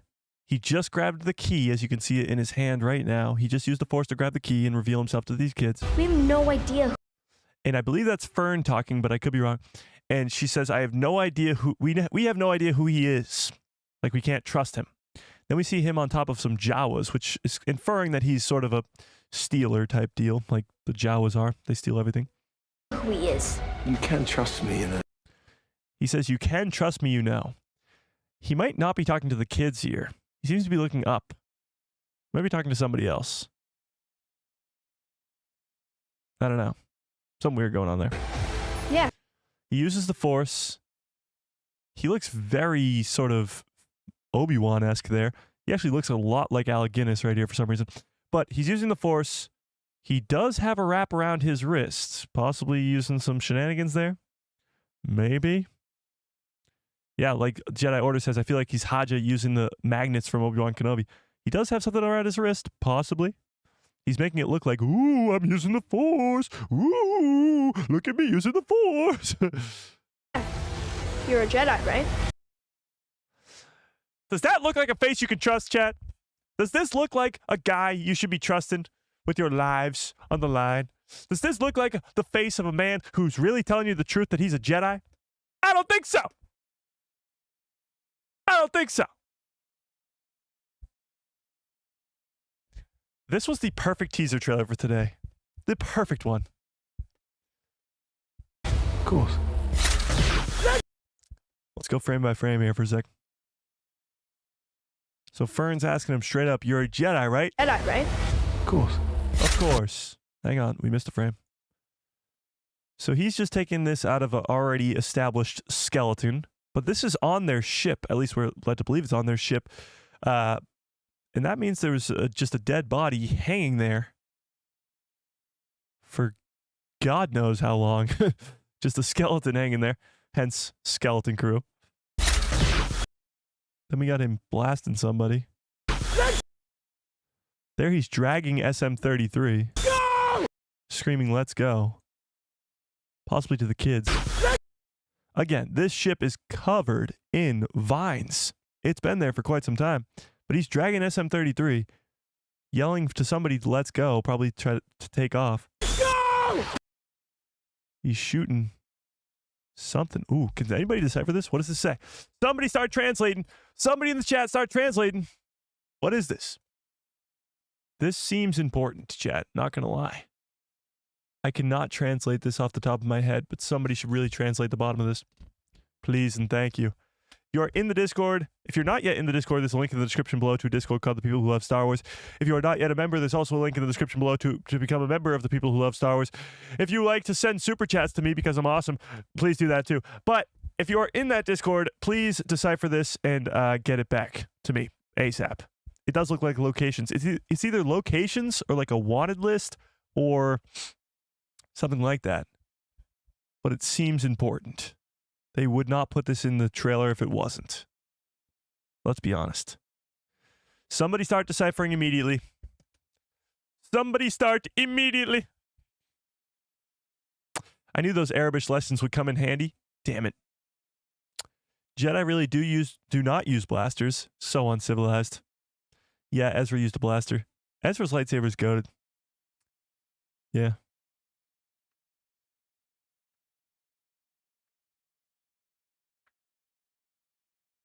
Somebody please decipher this. That'd be fan-frickin-tastic. The next one we got, I don't know what's going on here.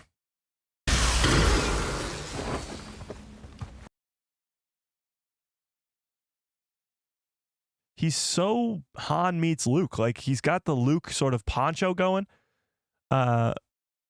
in sort of outfit going, but he's got the blaster. He's more of moves like Han. What just happened?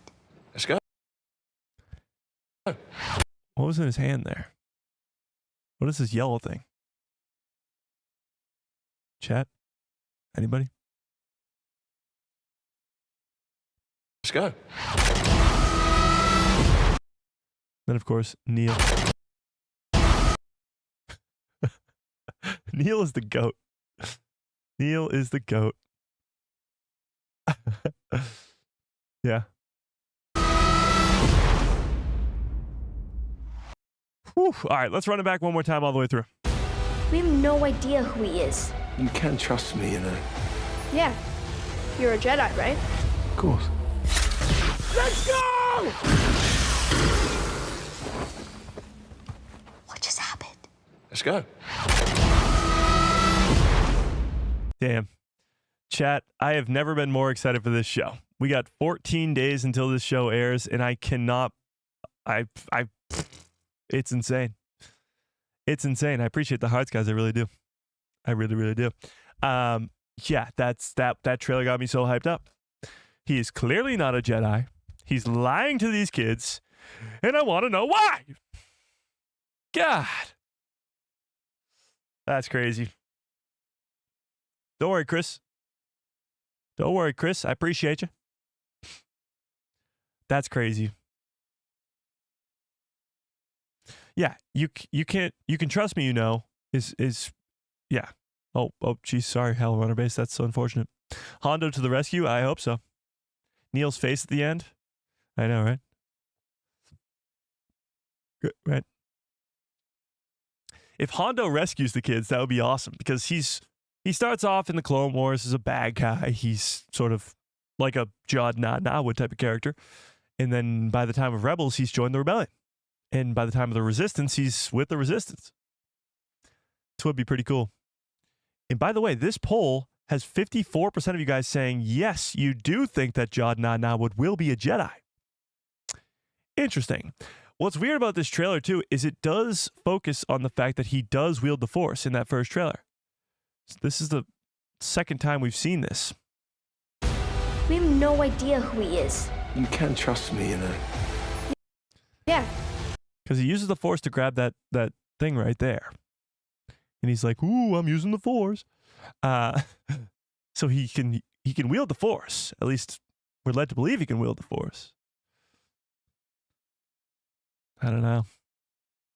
Grogu merchandise has some competition after Neil in that scene. I wonder how hard they'll go with the Neil merch. Yeah. I don't know. Most of the rebellion starts out as bad guys. That's true. That is very true. Yeah. That is true. It would make a lot of sense that someone saves them. Maybe Cal Kestis. Cal Kestis might come to save the kids. That would be sick.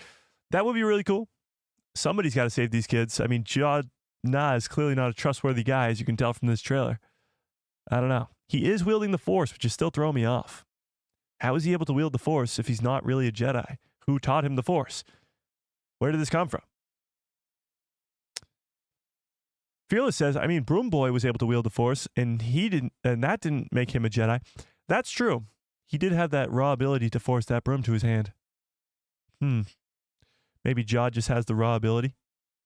But Jod would be alive, but at the time of the Jedi Order. Like his character's probably about 40, maybe even 50. So he would be alive at the time of the Jedi Order. He'd be like 10 to 20-ish. Yeah.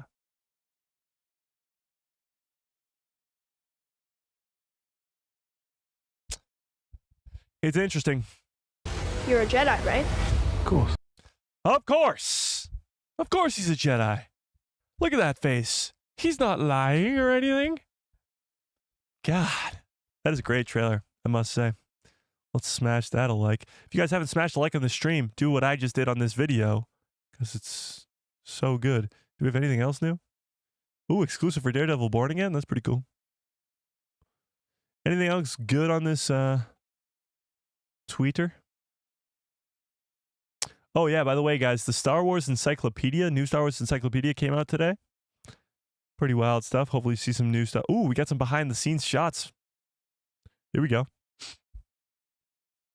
Whoa, what is this? Where are they? What is this painting on the wall? What's going on here, chat? Okay, so you see, this is the operator, of course, for, actually, is that Nick Frost? No, it's not. But this is an operator for SM-33. He's with the 4 kids, and they're, I don't even know where they are. Where are they right now? This is weird. They got some sort of painting over there that looks like K2SO. They got some sundial thing looking thing over there. I have no idea. Well, let's keep going. The kids walking off the ship looking badass. Giving Neil some direction.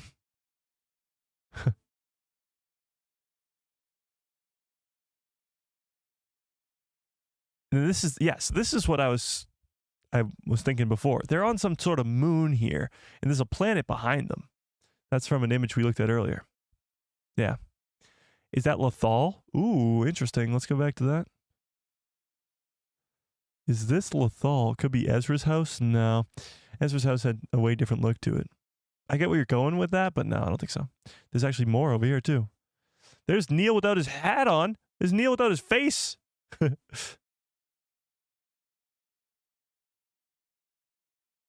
This looks like the same building or sort of area. SM-33. Jon Favreau on the set of Skeleton Crew. Coaching up the kids. Love to see that. People forget that Jon Favreau and Dave Filoni were both executive producers on this show. Let's not forget that. Yeah. Yeah, Jod is wearing a very Lando-esque shirt, that's for sure. That's for sure.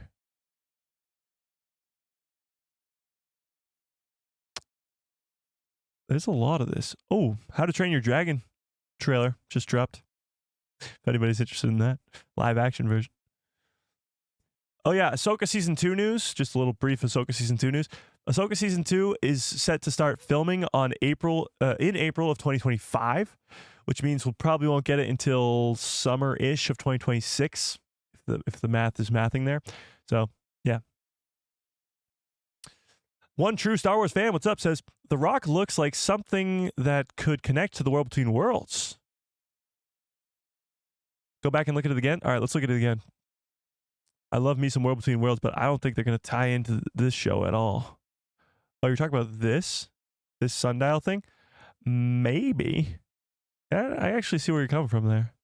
It honestly looks like a solar system, though, because you got like the sun and then almost a planet there going on the line. Looks more like a solar system of sorts.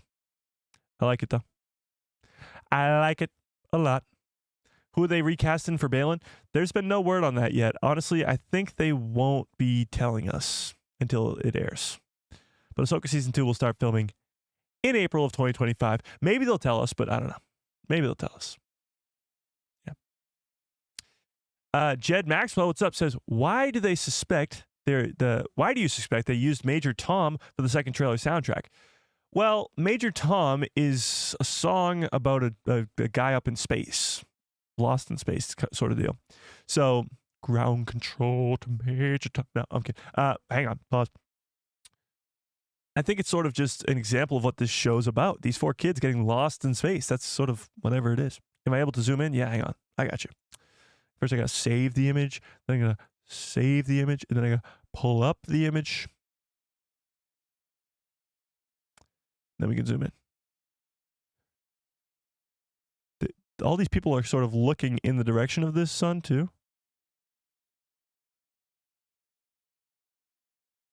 This guy looks like almost a rebel of sorts. This guy over here looks like a droid to me, but I don't know. This guy's looking up. That guy's pointing over there. It definitely looks like a sun in a solar system. Like this is a planet. It's going around the sun. But it is strange because I don't think we've seen this in any of the trailers, from what I recall.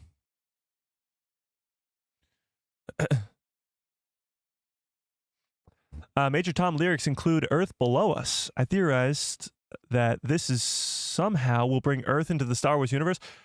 I don't think so, for many different reasons. Star Wars is a long time ago in a galaxy far, far away. So I don't think that will ever really tie into Earth. I know fans would like that to happen, but I don't think so. No. Mace Cameron, what's up? Wait, you've already decoded that? What? Hang on. Mace Cameron's on the case right now, decoding this Arabish for us.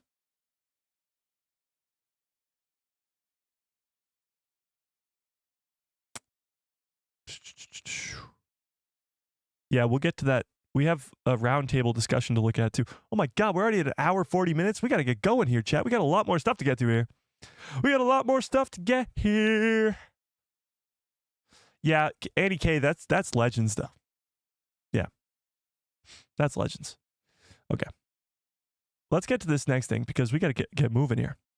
We got to get moving here, chat. We got a lot to get to here, and not a lot of time. Let me just keep scrolling because there might be some new stuff here. No, that's all I'm seeing from Skeleton Crew right now.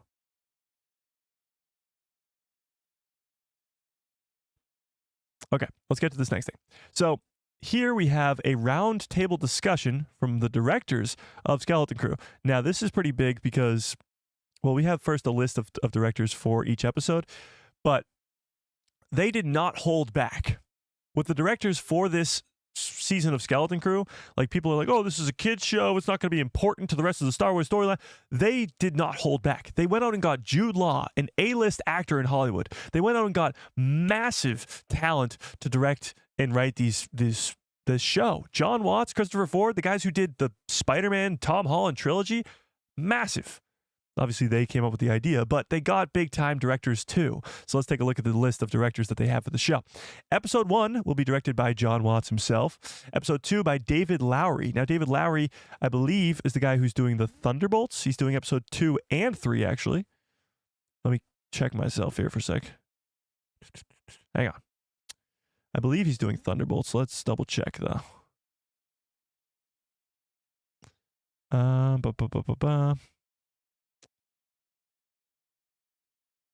Yeah, okay. This list is better. Oh, no, he didn't do Thunderbolts. That's Jake Schreier. Okay. So, episode 1, John Watts, of course, who's the creator of the show. Episode 2 and 3 are David Lowery, who did The Green Knight. Don't know what that is, but moving on. Episode 4 is The Daniels. They did Everything Everywhere All at Once, which was the Academy Award-winning movie last year. Episode 5 is Jake Schreier, who did The Thunderbolts, which comes out next year for Marvel. Episode 6 is the Bryce Dallas Howard from The Mandalorian. She's done some of the best Mandalorian episodes. She worked on the Book of Boba Fett, I believe Ahsoka as well. She's one of the best directors when it comes to Star Wars Disney Plus shows. Episode 7 is Lee Isaac Chung, who's from Twisters, but Lee Isaac, correct me if I'm wrong in the chat, also did an episode of Ahsoka. I don't remember which one. Or maybe it wasn't even Ahsoka. It was either Ahsoka or The Mandalorian, I forget. But he has done episodes of Star Wars in the past. And then the finale will end off with John Watts again. So this is your list of massive directors. They did not pull, like, Everything Everywhere All at Once won the Academy Award for Best Picture last year. They went out and got the director of the Best Picture last year to do an episode, one singular episode of Skeleton Crew. That's crazy. Thunderbolts, of course, being a big-time Marvel movie, got the director of that to do one episode. Bryce Dallas Howard, Aliases. These are big names for a little show like Skeleton Crew. Again, leading me to believe that this show is way bigger than we ever anticipated. So much bigger. Yeah.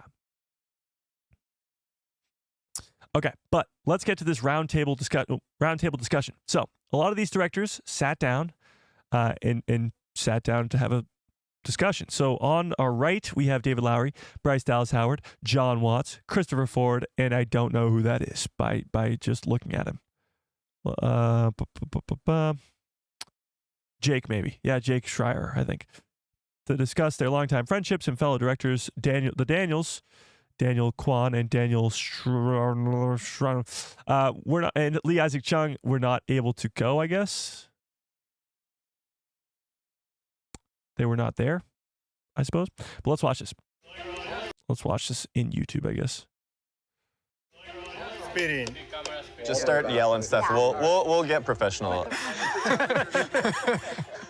It's really fun to be able to make. So usually, first of all, they do these things after the show airs. After. Not before, but after. Now, for some reason, they're doing it beforehand, which, I don't know. Interesting. Maybe to get hype up because they can't reveal anything in this show because it's supposed to be a mystery. I don't know. This is 11 minutes long. We probably won't watch the whole thing, but I want to get a sneak peek at it. To write a show with your best friend and then make it with all of your friends. And we're really, really fortunate. Especially when the show is about a bunch of friends. Yeah, Skeleton Crew is about friends. It's by friends for friends. Yeah. It's starring friends. This is what it's going to be like. So John Watts and Christopher Ford are best friends, and they hired their friends because they've worked with all these people before, or at least were friends with them when they were going through school and stuff. They hired their friends to work on this show, the show about friends. This is as best as we can do. Power of friendship. This is going to be a fun roundtable because I've known Ford since everyone calls him Ford. No one calls you Chris, right? Do you want to be called Chris in the roundtable? No, that's weird. Just call me Ford. Ford. We've known each other for such a long time. I've known you since I was 18. I've known you since I was 18. Known you since I was 18. Yep. And We just met like a couple an hour ago? Yeah. What was your name? We all went to school together at NYU, and I'm just a fan of you. Right back at you guys. On the third Spider-Man, I was shooting with Jon Favreau. We were just talking, and I gave him the very, very quick pitch, and he was like, would you want me to, like, produce it? Like, is that cool? It would be, like, me and Dave Filoni. And I was like, yes, Jon Favreau, that would be great. I remember when I was working. We gave him the quick pitch on Spider-Man and said, yeah, let's do it.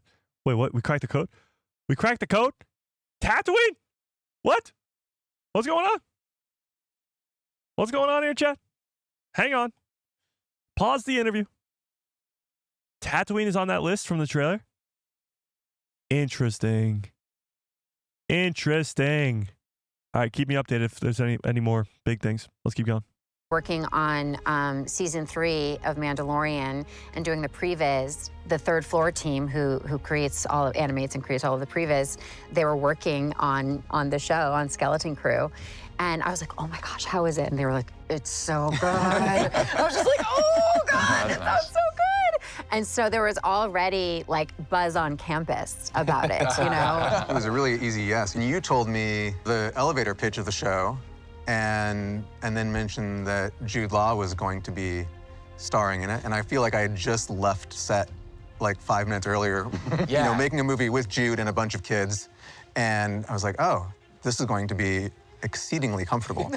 Yeah, and that was almost weird because I don't think we knew that when we first thought of you, and then I want to know the elevator pitch. We've heard that like Jude Law got the pitch for this show, Jon Favreau got the pitch for this show, the David Lowery just got the pitch for this show, and immediately they all signed on. Jude Law said yes immediately because he loved the idea.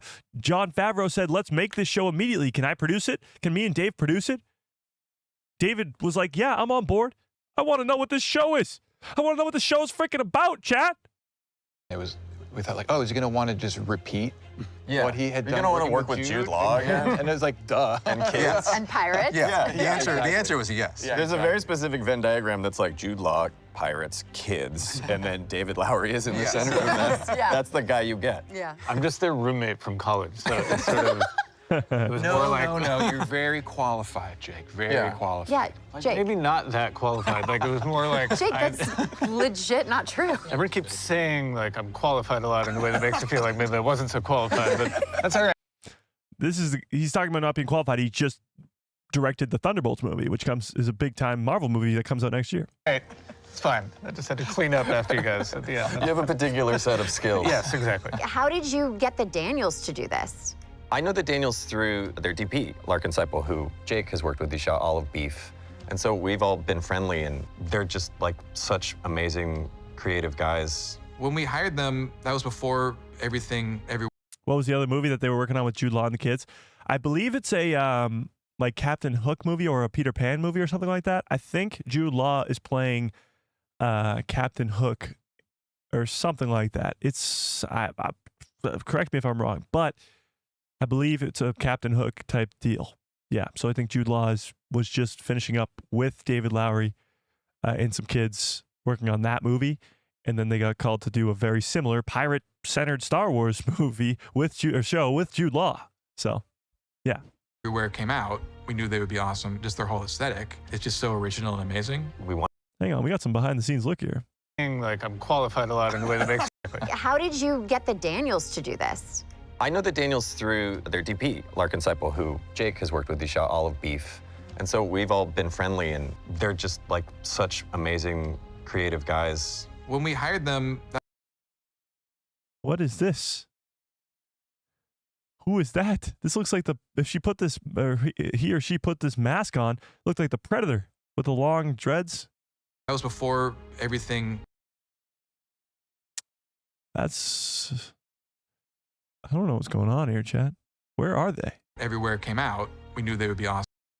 Got some kids. Just their whole aesthetic. It's just so original. And that's the droid from from Galaxy's Edge.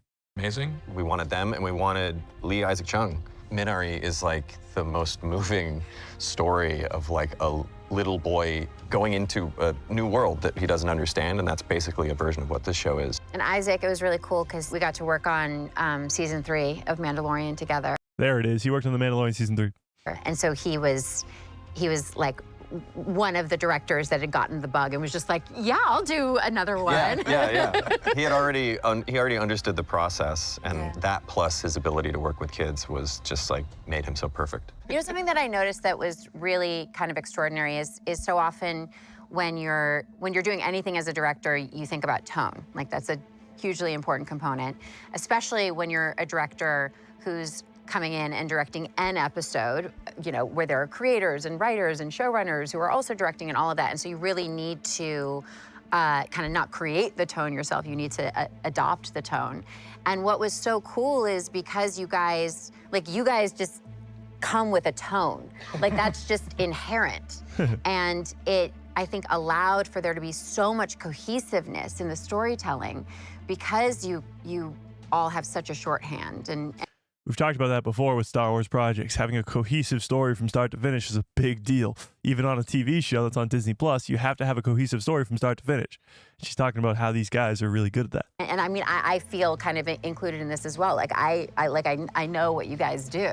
I know the vibe, and it was just awesome to get to kind of step into that. That's what's great about having Jon Favreau and Dave Filoni as your producers is because they're like the ultimate safety net.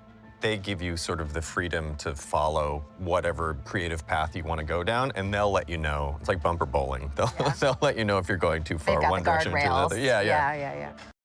So you not only have this crazy stacked cast of directors and cast of Jude Law, but you also have Dave Filoni and Jon Favreau being the sort of overseers of the whole thing and making sure everything's going to plan and all that stuff. Like, that's insane. Like, this show is stacked for this tiny kid show about these 4 kids who only for kids, and it's only for kids, and it's kids. Crazy. People are always asking what are the tonal inspirations for the show, And it's not like you and I have ever like consciously sat down and said, well, Right, made a list. yeah, a list of like, it's gonna be a little bit of this Amblin wonder magic with a hint of this. That's just like in our DNA. So we just talk about the story and then write it, and then I think find ourselves surprised at what we're referencing when we're writing. Right. It just comes out like. Okay, but you have always loved pirates. I have always loved There was a pirates. sound project from freshman year where you guys are just doing all of the pirate voices. Yeah. It's like a pirate radio drama. I love pirates. So this is not coming I've from always loved nowhere. pirates. This is It's fun to have a genre as an entry point Yeah. to help you sort of explore a different section of the Star Wars world. And you know, we went back and watched like old pirate serials from like the 20s and 30s, and that was a really fun entry point. But just the stuff that you connect. They talked about this before, actually, in a different interview, where they talk about how George Lucas went back and watched all those old samurai movies and old spaghetti western movies to make the original Star Wars trilogy, because obviously so much of the Jedi Order has to do with old monks and old samurai warriors and all that stuff. And you have your Han Solo type characters that are like an old cowboy.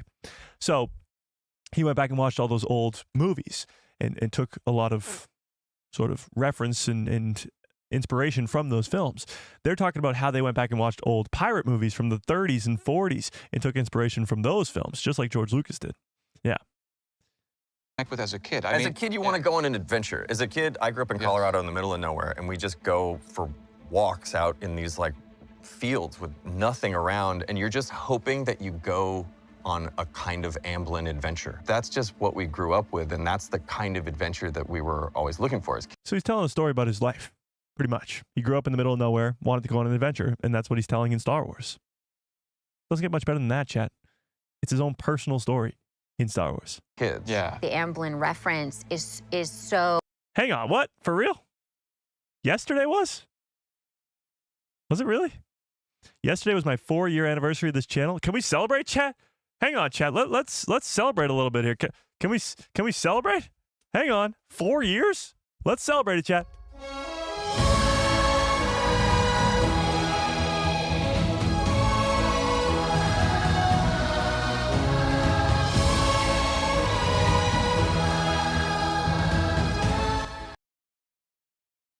Four years? You mean I've been doing this for 4 years? God, I'm old. No, I'm kidding. 4 years, that's crazy. That's crazy. I love it because people always DM me and they're like, oh my God, how did you get 100,000 subscribers? I was like, first of all, not yet. And second of all, 4 years. It's not an easy road, chat. Definitely not an easy road. That's crazy. Okay, back to business here. Thanks, Star Wars Order. I appreciate it. And thank you all for the very nice celebrations in the chat. a part of us because we were raised in that world. There's that sense of wanting to go on an adventure as a kid, but I think anyone can remember that moment, like when you're a kid and you sort of expect that like maybe all adults will be safe and helpful, and then you realize that like adults are complicated and the world is not. And that's even in Goonies, you know, it's this like realization that adults don't always have your best interest at heart or want to do things. I just thought there was something really, really resonant about that. And there's a really interesting tonal balance. Like the thing that made those Amblin movies have that spirit was something that Kathy Kennedy would talk about. She would say they were grown-up films that just happened to star kids. So you'd make 4 10-year-old kids your main characters, but it's not a kid's show. It's not a kid's film. All right, we're going to fast forward a little bit here because we're running out of time, and I want to get to the good stuff at the end, which is always where the good stuff is. The greatest day in the world because they're so amazed at every single thing that's going on. It's the best morale booster. Yeah, like everyone has a great time because the kids are having a great time, you know. They're seeing animatronics and puppets and just all kinds of crazy special effects. They're having There's the scene in question.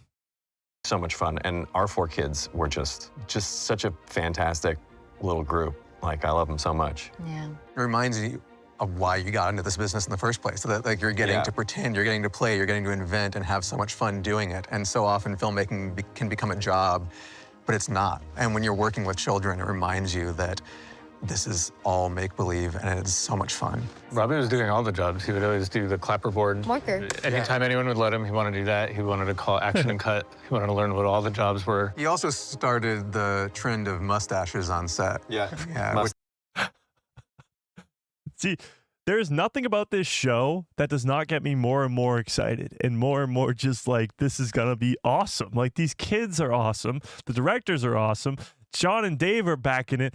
It doesn't get much better than this, chat. It doesn't. This show is going to be so good. Stashes. Yeah. They all came dressed up as various crew members on Halloween. Robbie came and dressed as Robbie was dressed John as me. Watts. He showed up. This is awesome. With a Starbucks, yeah, and his earphones, yeah. Based on what the concept of the story was going to be, we knew they had to start in a more safe planet. Oh, we got another look at their planet here.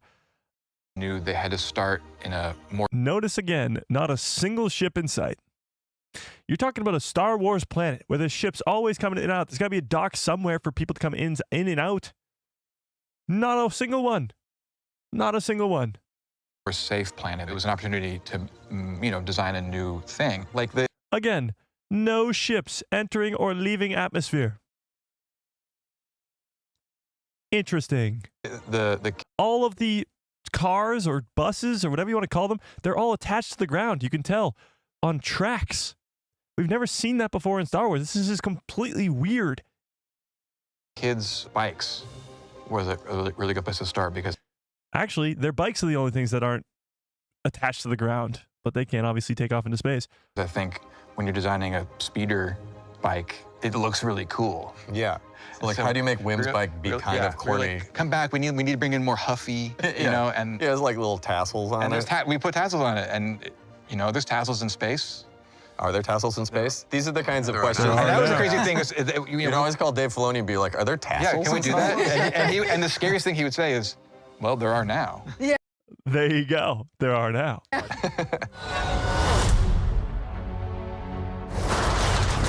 I'm excited for people to see Skeleton Crew because it's the same Star Wars universe that you know and you love. It's just a new perspective.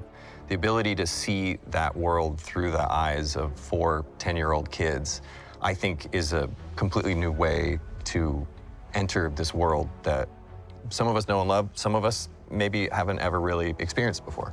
Yeah, we were just drawn to that idea of these kids stumbling into the larger galaxy and not understanding it all. That was just natural to us, but it turned out that it's a great way for people who don't know the universe to get introduced to it because they're along with the kids. Or if you know all about it, you know all the things the kids are getting wrong and messing up, which is funny and tense. Yeah, it's fun to be able to make something that works if you don't know anything about Star Wars and also works if you know everything about Star Wars. Yeah. It's the perfect storm. If you don't know anything about Star Wars, you're going on this adventure with these kids. They're making the wrong decisions, but you don't know that because you've never seen Star Wars before. If you do know Star Wars, they're trusting Jude Law's character. They're trusting these other people. They're trusting this, that, the other. You know, as a Star Wars fan, that's not the move. That's clearly going to get you killed because it's a galaxy full of scum and villainy. Yeah, and then those two people can finally be friends with each other. Great job.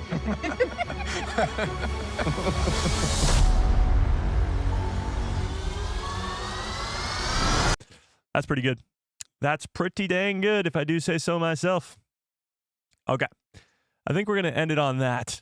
We didn't get to everything I wanted to today, but that's all right. We'll leave it for Thursday's stream. But I appreciate all of you guys. Smash a freaking like if you have not yet on this video, or on this live stream, I should say. If you have not yet, hit that subscribe, hit that bell so you get notified every time I post a video in my pretty face show up with a feed of viewers. How about that? What are the chances that we're talking all about Jude Law and how we can't trust him and how whether or not he's a Jedi or not, all stream, and then Lucasfilm drops a trailer about how he's not a Jedi, or at least how he is a Jedi. Yeah. Wait, what? Mandalore and Camino are both on that? So let's go back to this trailer before we get on out of here. Mace Cameron, a very valued member of the community, has graciously deciphered this. If I can find it really quick. We have no idea who he is. You can trust me, you know. Yeah. You're a Jedi, right? Of course. Let's go! So this on the bottom here, he has deciphered, and he has 3 already. He says it says at the top Navi Bank, which means, of course, different locations, Navicomputer, Navibank, whatever. But he's gotten 3 so far. He says the 3 he's gotten are Tatooine, Mandalore, and Camino. Not in that order, but yeah, He's gotten 3 of them. That's pretty wild.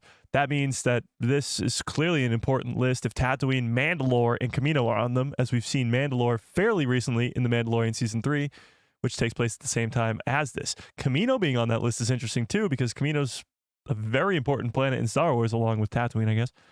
But I wonder what other planets are on this list. He's got 5 more to go. So if you want to see the rest of that list, and hopefully Mace Cameron keeps the work going, or somebody else can give him a break. But go join that Discord in the description below. To the people who love Star Wars, and let's watch this trailer one more time. Why not?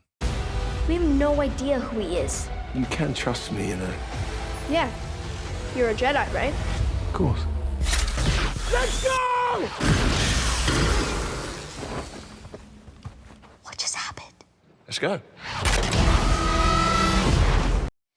Pretty awesome. Pretty dang cool, if I do say so myself. All right, but I appreciate you guys so much more than you will ever know. Smash a freaking like on this stream if you have not yet. Hit subscribe. We are almost at 100K. We should be hitting it within the next couple weeks. Be pretty crazy if we hit it very, very soon. Hopefully before Thanksgiving, that'd be nice. But anytime before Skeleton Crew would be nice as well. I appreciate you. I appreciate you guys. We go live every Tuesday, Thursday, and Saturday for the rest of your lives, so don't miss out on any of that. Watch out for a video tomorrow, probably about this Jude Law stuff, but we'll get to it. We'll get to all of it. I appreciate you guys. And may the force be with you. Always. What the hell was that?